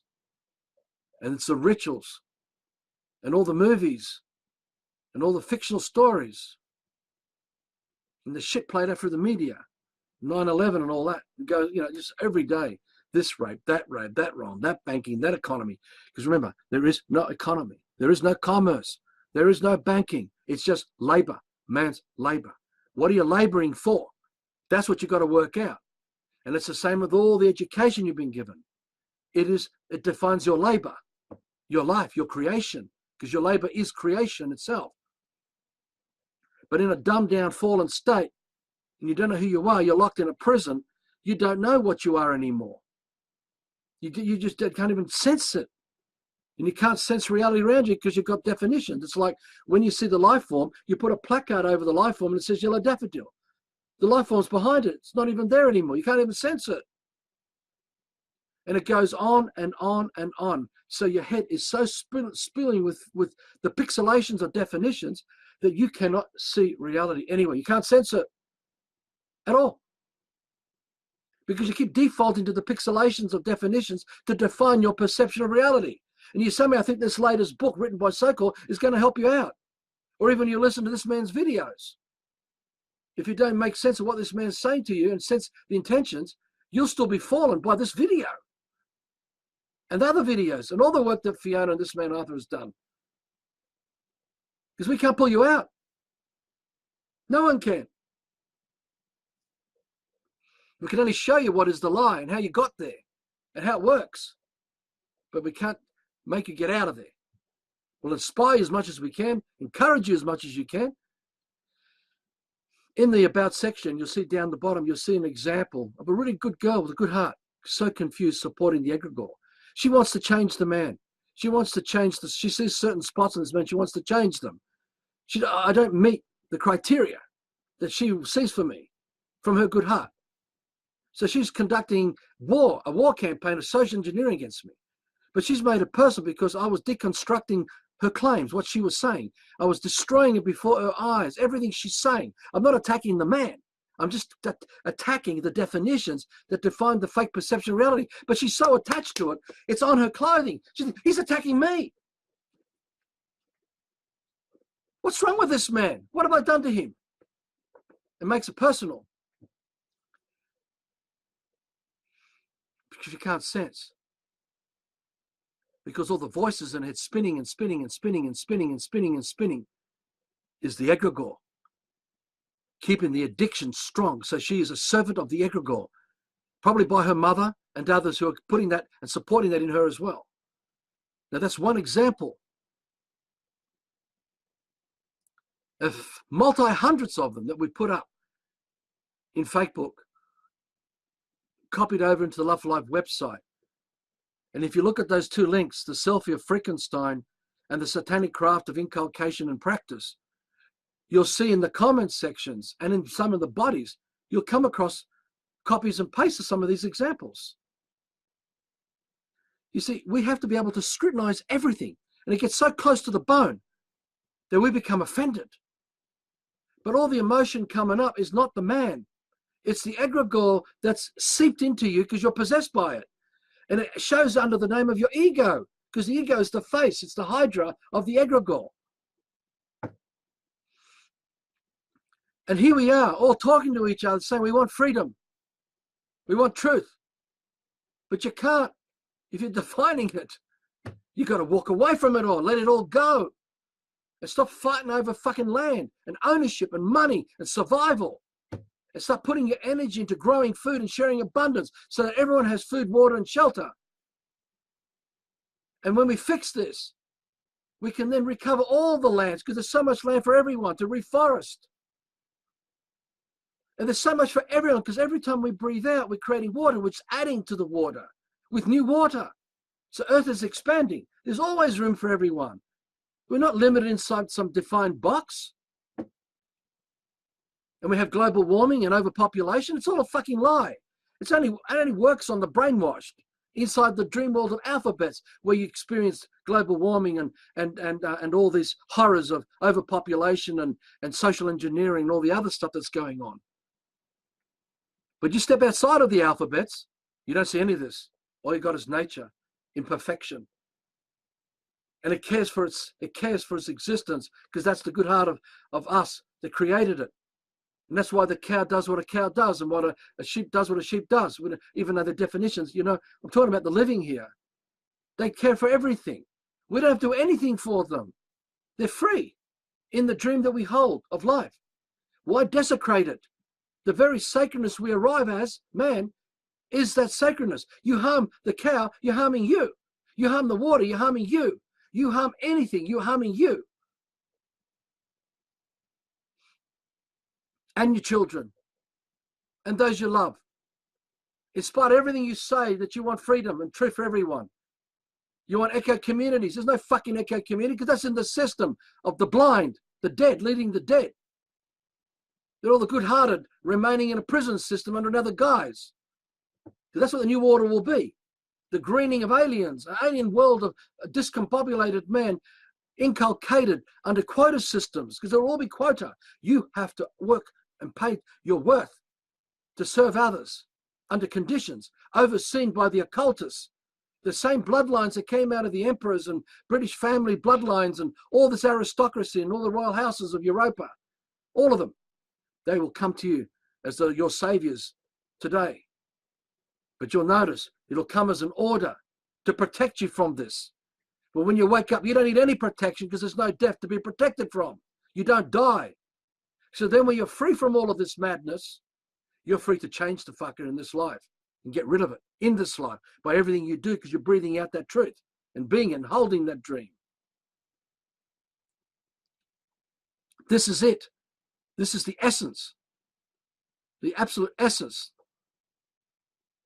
Now, going back to this infiltration stuff, there have been a few key people who came as friends to this man and Fiona. And one time, well, in every time, some of them, but there's a couple examples. One, actually, I'm going to backtrack. The first time I really experienced this, the Egregore, its mark, was when Fiona was kidnapped. In the system, they call it arrested, but it's kidnapping. She never injured anyone, never committed a crime, never broke the peace, never stole anything, never lied, did no harm to anyone. She was kidnapped by a highway patrolman, a policeman, who doesn't operate in these areas where we live, who has an area where he works, this David Brown, which you'll find Fiona Cristian versus State Debt Recovery Office, SDRO, Fiona Cristian V. You can search for it and you'll find all the photos that we took.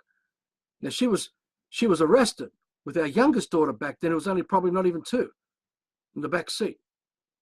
And this man injured Fiona in front to psychologically try to damage our youngest one.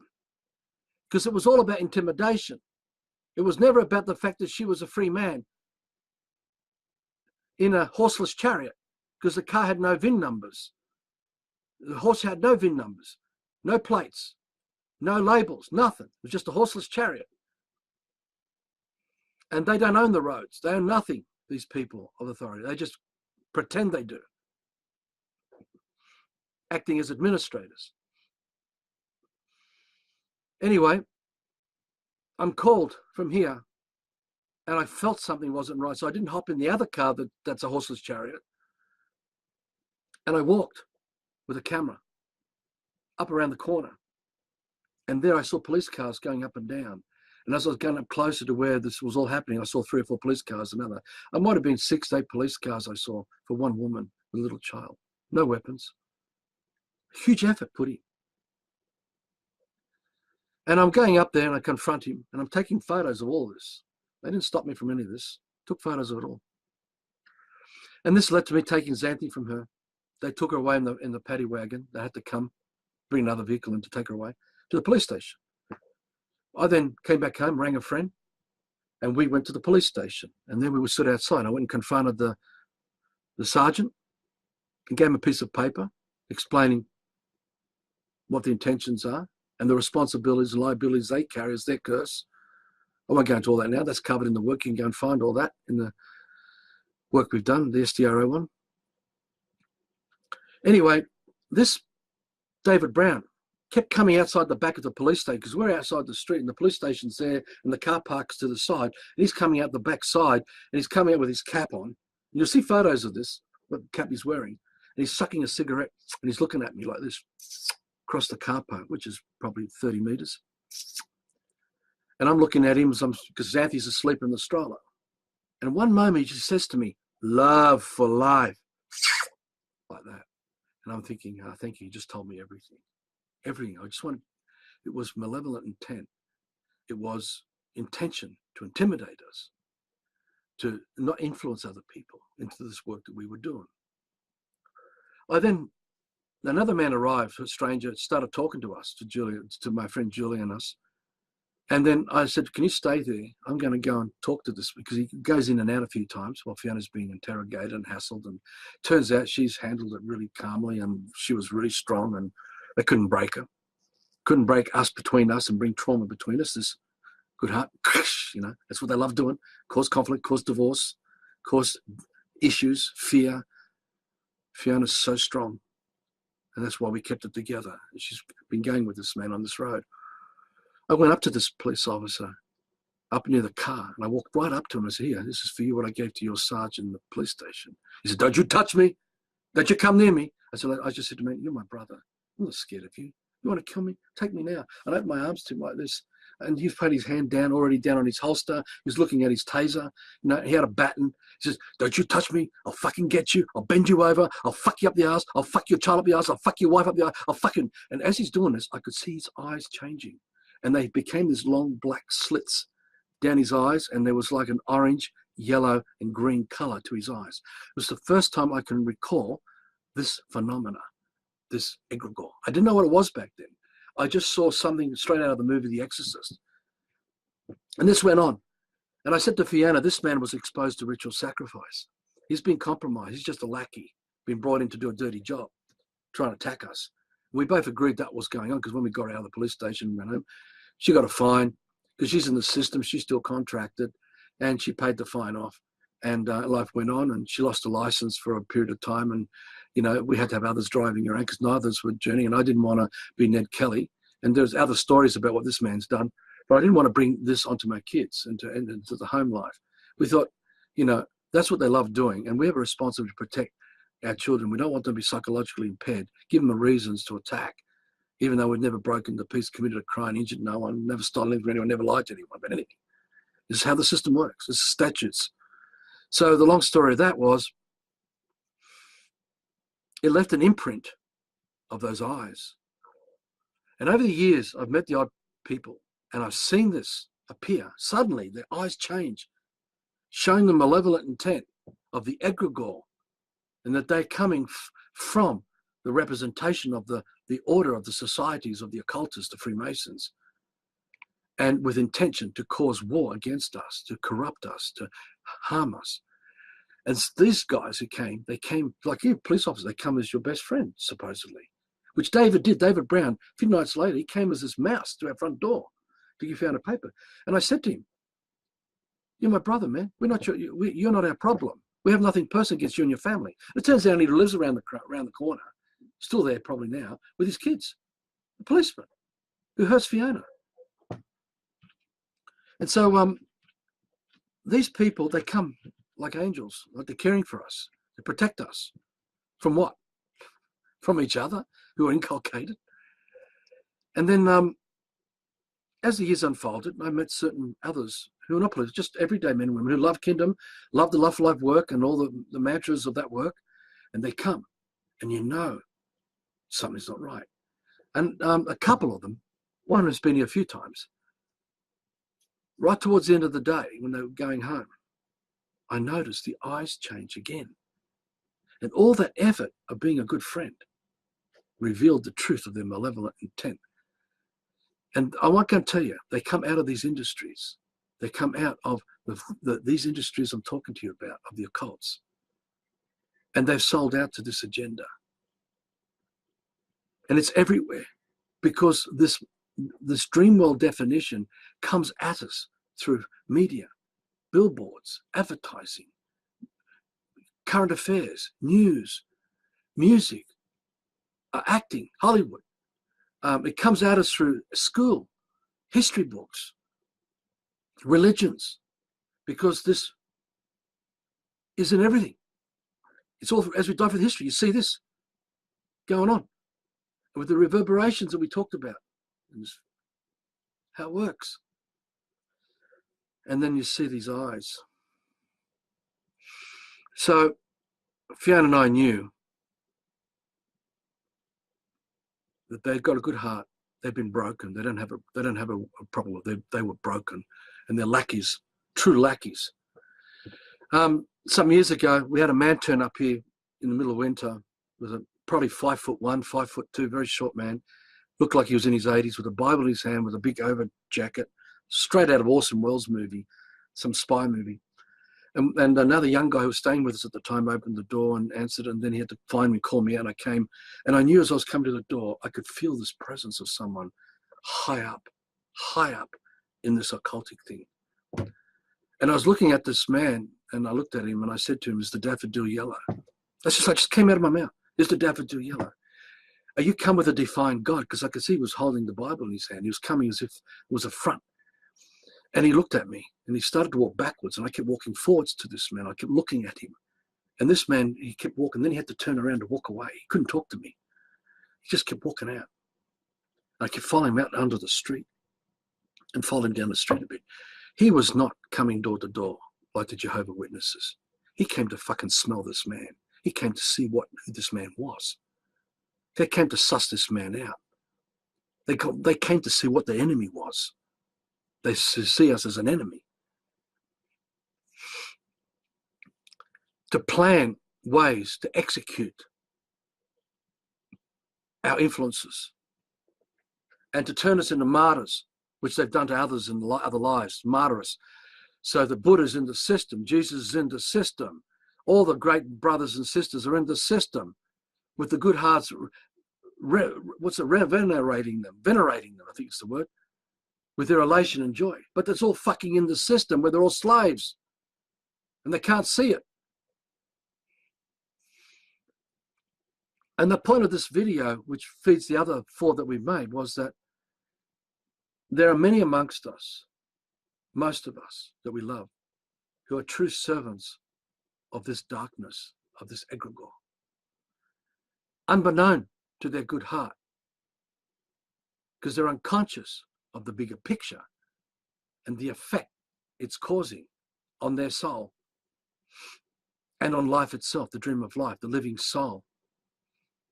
And they're so asleep, so deep asleep, trapped in the ocean, floating as the lost, pulled by the power of the occultists and the egregore.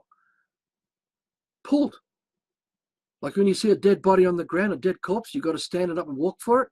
You've got to move its arms and legs. Everyone in the Egregore has been arisen as dead. And every motion they perform is controlled by the ecclesiastical priests of these occults, the black magic. And system life, defined by everything we think is from our good heart, the right thing, is this darkness. So step back to the even bigger picture. There are no winners in this because all have been struck by the same brush of this nutter who was behind the bush, inculcating those of his tribe who then became the bloodlines of this Illuminati. Evolved into all the occults and esoterics of everything to do with mathematics and geometry and alphabets. Everything. It's all of the darkness.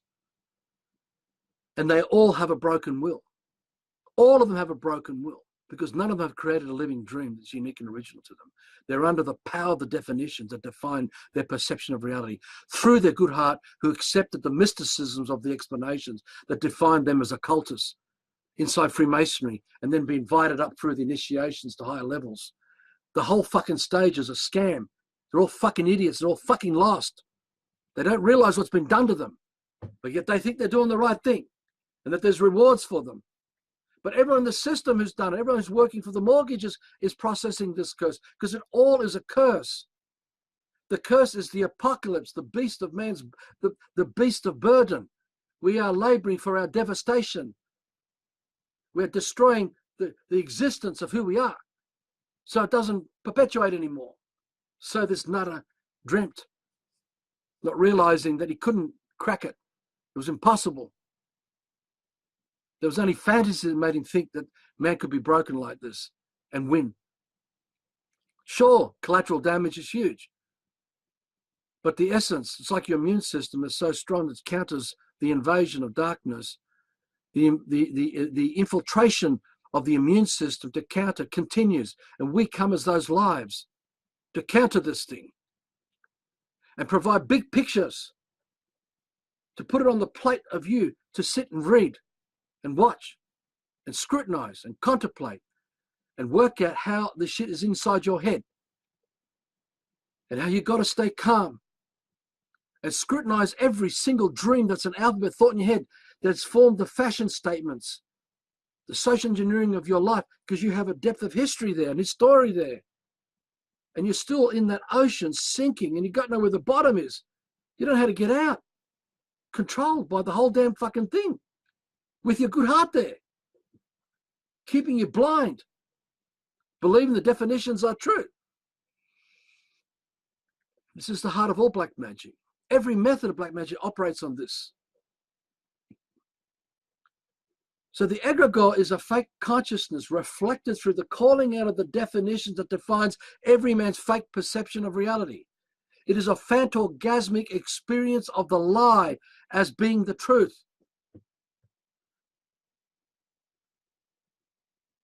And that's the system.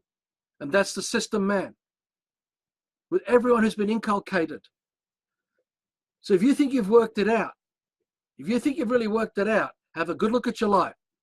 Can you see yourself being outside of the system in this life without any servitude continuing of the system in this life?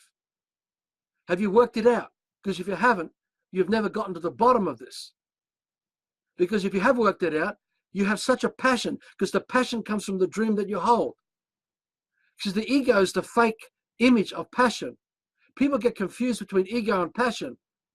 But ego is the lie directed as the definition we live for, that makes us get up to the clock, that makes us act as that lawyer that I mentioned, that makes us go to work, that makes us go to football and do it. That is a fake passion.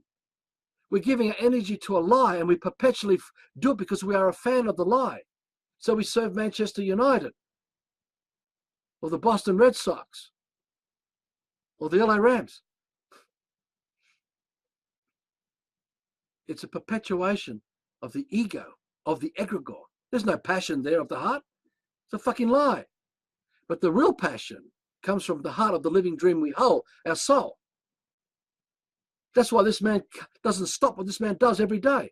I wake up go to bed, wake up and go to bed. If you want to call it wake up and go to bed. That's all I've got. That's all I can talk about. There's nothing else to talk about. There's nothing else to do. We have a dream world of desecration that must be undone. And let it all go. If they all want to go and wipe themselves out in one earth-wide apocalypse, let them have it. Let them have it.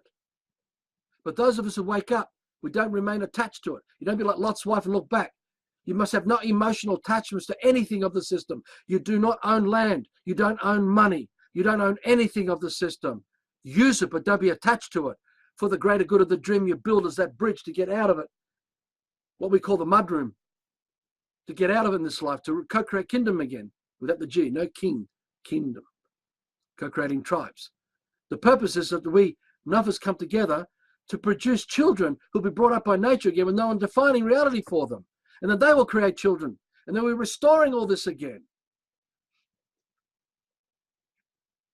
So no banking, no commerce, no money, no land titles office, no man-made laws, no governments, nothing, no religions, no gods. Because they all work as prosthetics. They're handicaps to the very aspect, the very essence of what we are. We already got all this built in. We already are it, but we're asleep of our own doing, through our ancestors' doing too. And we'll pass it on to our descendants until there's nothing of earth left, if we keep this up. So you've got to have no emotional attachments to any outcomes. You work in the system and direct everything to the dream that you hold with others who hold the dream of kingdom. It all goes there. And you don't bring your emotional attachment into it. What's in it for me? What's in it for me? I want the best location. I want something that's good. I want something that looks good to peace me, what looks good for me. And we say, well, fuck you. Take the worst piece of land. Turn it back into a paradise with the rest of us. Let's do not touch whatever's nice now, whatever remains. All the shorelines, take everything down for everyone to enjoy. All the mountains with the views, take it all down for everyone to enjoy. Because everything's free for everyone to enjoy.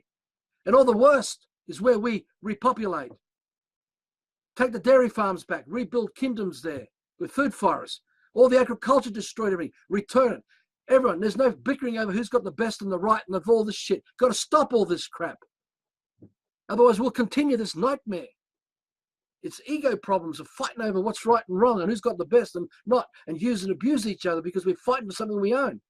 You see, in the system of the Egregore, if you claim you own something, which is what belief, faith, and opinion is about a definition, then you will need the system to protect what you claim that you own.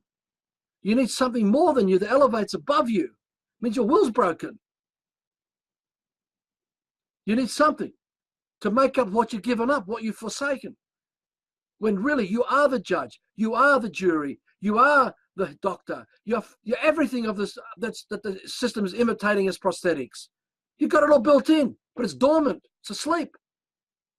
And when you wake up, really wake up, this is what elevates, expands naturally, undefined. And you do want to conquer and use and abuse another man. We won't sit there and fight over, bicker over anything. The least of our concerns is causing trouble unnecessarily because we don't want to live like this anymore. We call it eco communities, alternative lifestyles. And we call it freedom. With the patriots behind their walls, they all lock themselves in. They've got everything to survive. No one can come in, we'll kill you.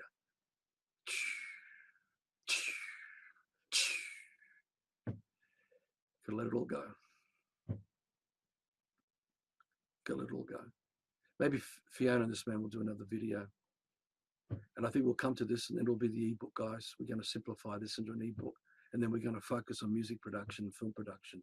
All of those out there who are really serious, who really want to do something seriously, get in contact.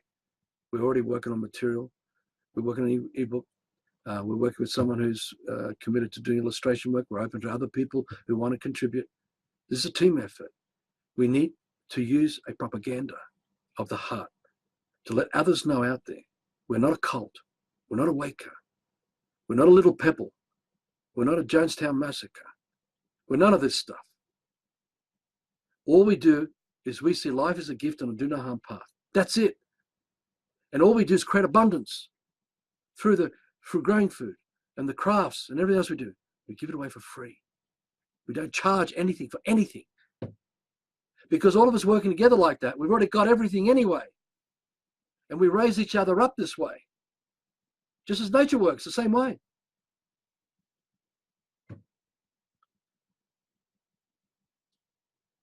It's either that or witness spiritual suicide, the earth-wide compost, the great compost that's coming.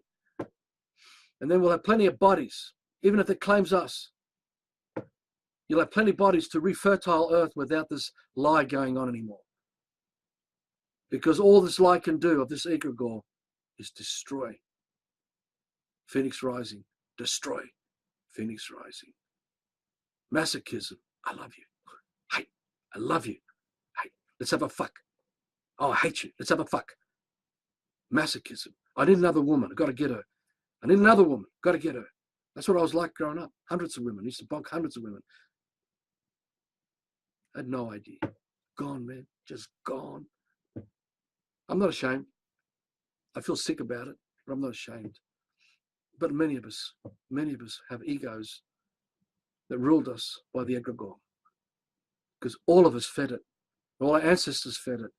And we call out the egregore through the definitions of the ego that we carry as under the name. We invite the whole of the egregore to come in to possess us. It's all of us, all through us. And we are that heroin addict that needs another fix. And another fix. And another fix. And another fix. And another fix. In every other system, got to work. Got to pay the mortgage. Got to make money. Got to pay the mortgage. Got to work. Got to make money. Got to pay the mortgage. Got to work. I want to go for my holiday. I need to save for my pension. I need to save for my lifetime funds. I need this. This is fucking sick stuff, man. Because you need a world of slaves for you to play this game. You need a world of broken world man for you to play your broken world game. They haven't got the guts to sacrifice all of them and set it all free, truly free.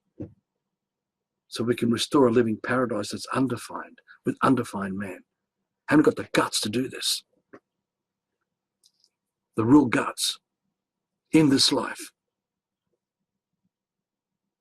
Be prepared to go and work with other brothers and sisters who are committed to this. You're prepared to uproot from where you're living.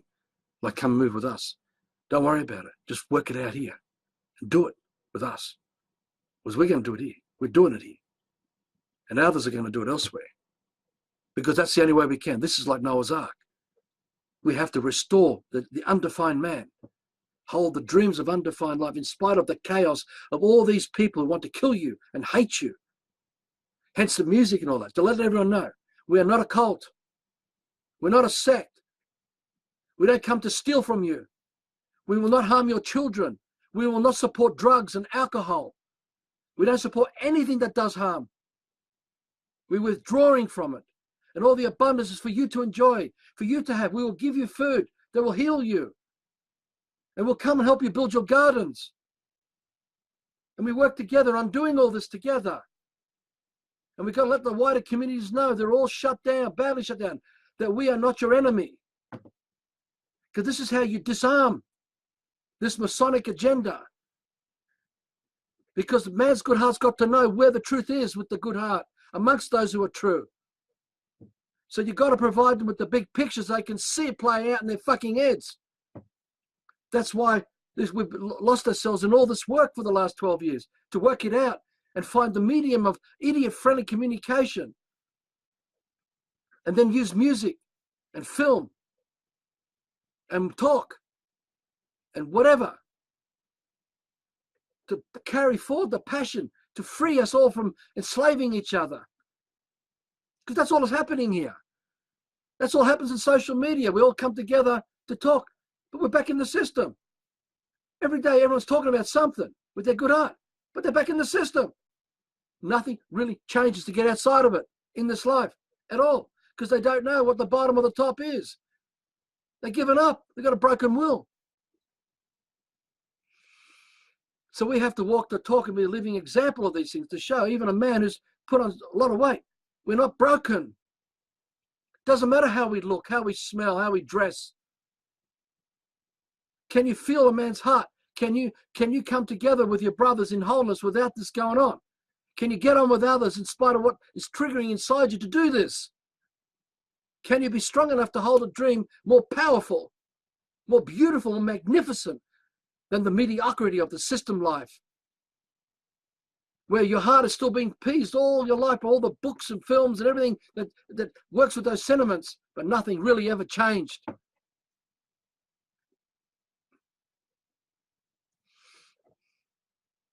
Okay, guys, I'll leave it for now. Another video coming soon with Fee, and maybe that will be the last one, then the ebook. All the best, everyone.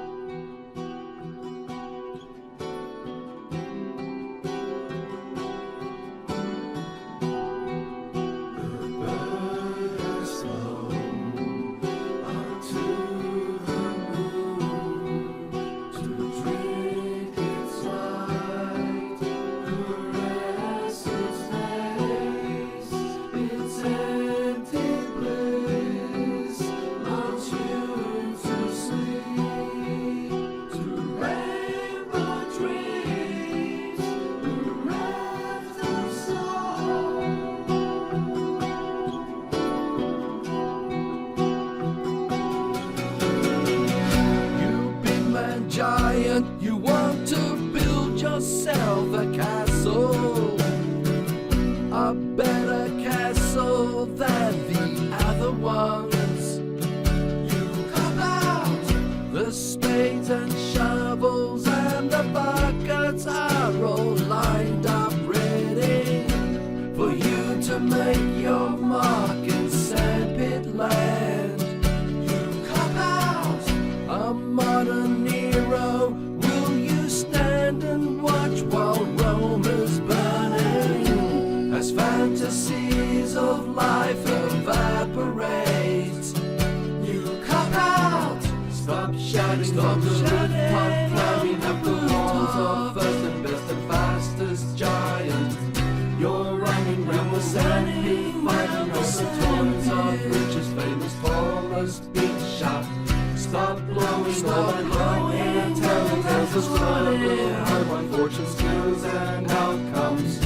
You're scaling empty mountains, faking footsteps, faking handholds. You big man giant, you're driving truckloads of emotion, compelling you to dance to the sandpit tunes.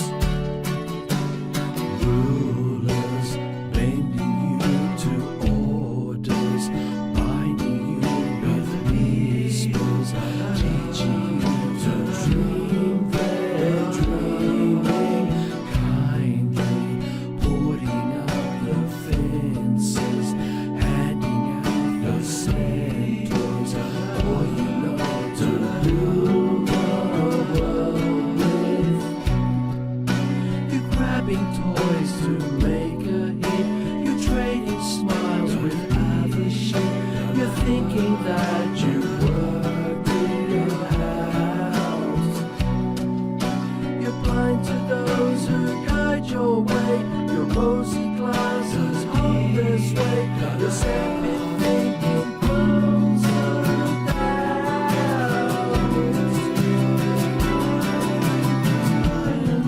All your might and all your armies, with all your 666 hand signals and your second twisted rituals of living giant. And you think you got the answers, but all you got is dead delusion. You're just stuck inside this no return vortex giant. You're the chosen ones of nothing, you're the golden goose of folly. All the power you claim just doesn't exist, giant. You big man giant, you're towering giant. You big man giant, you're just a clown. You big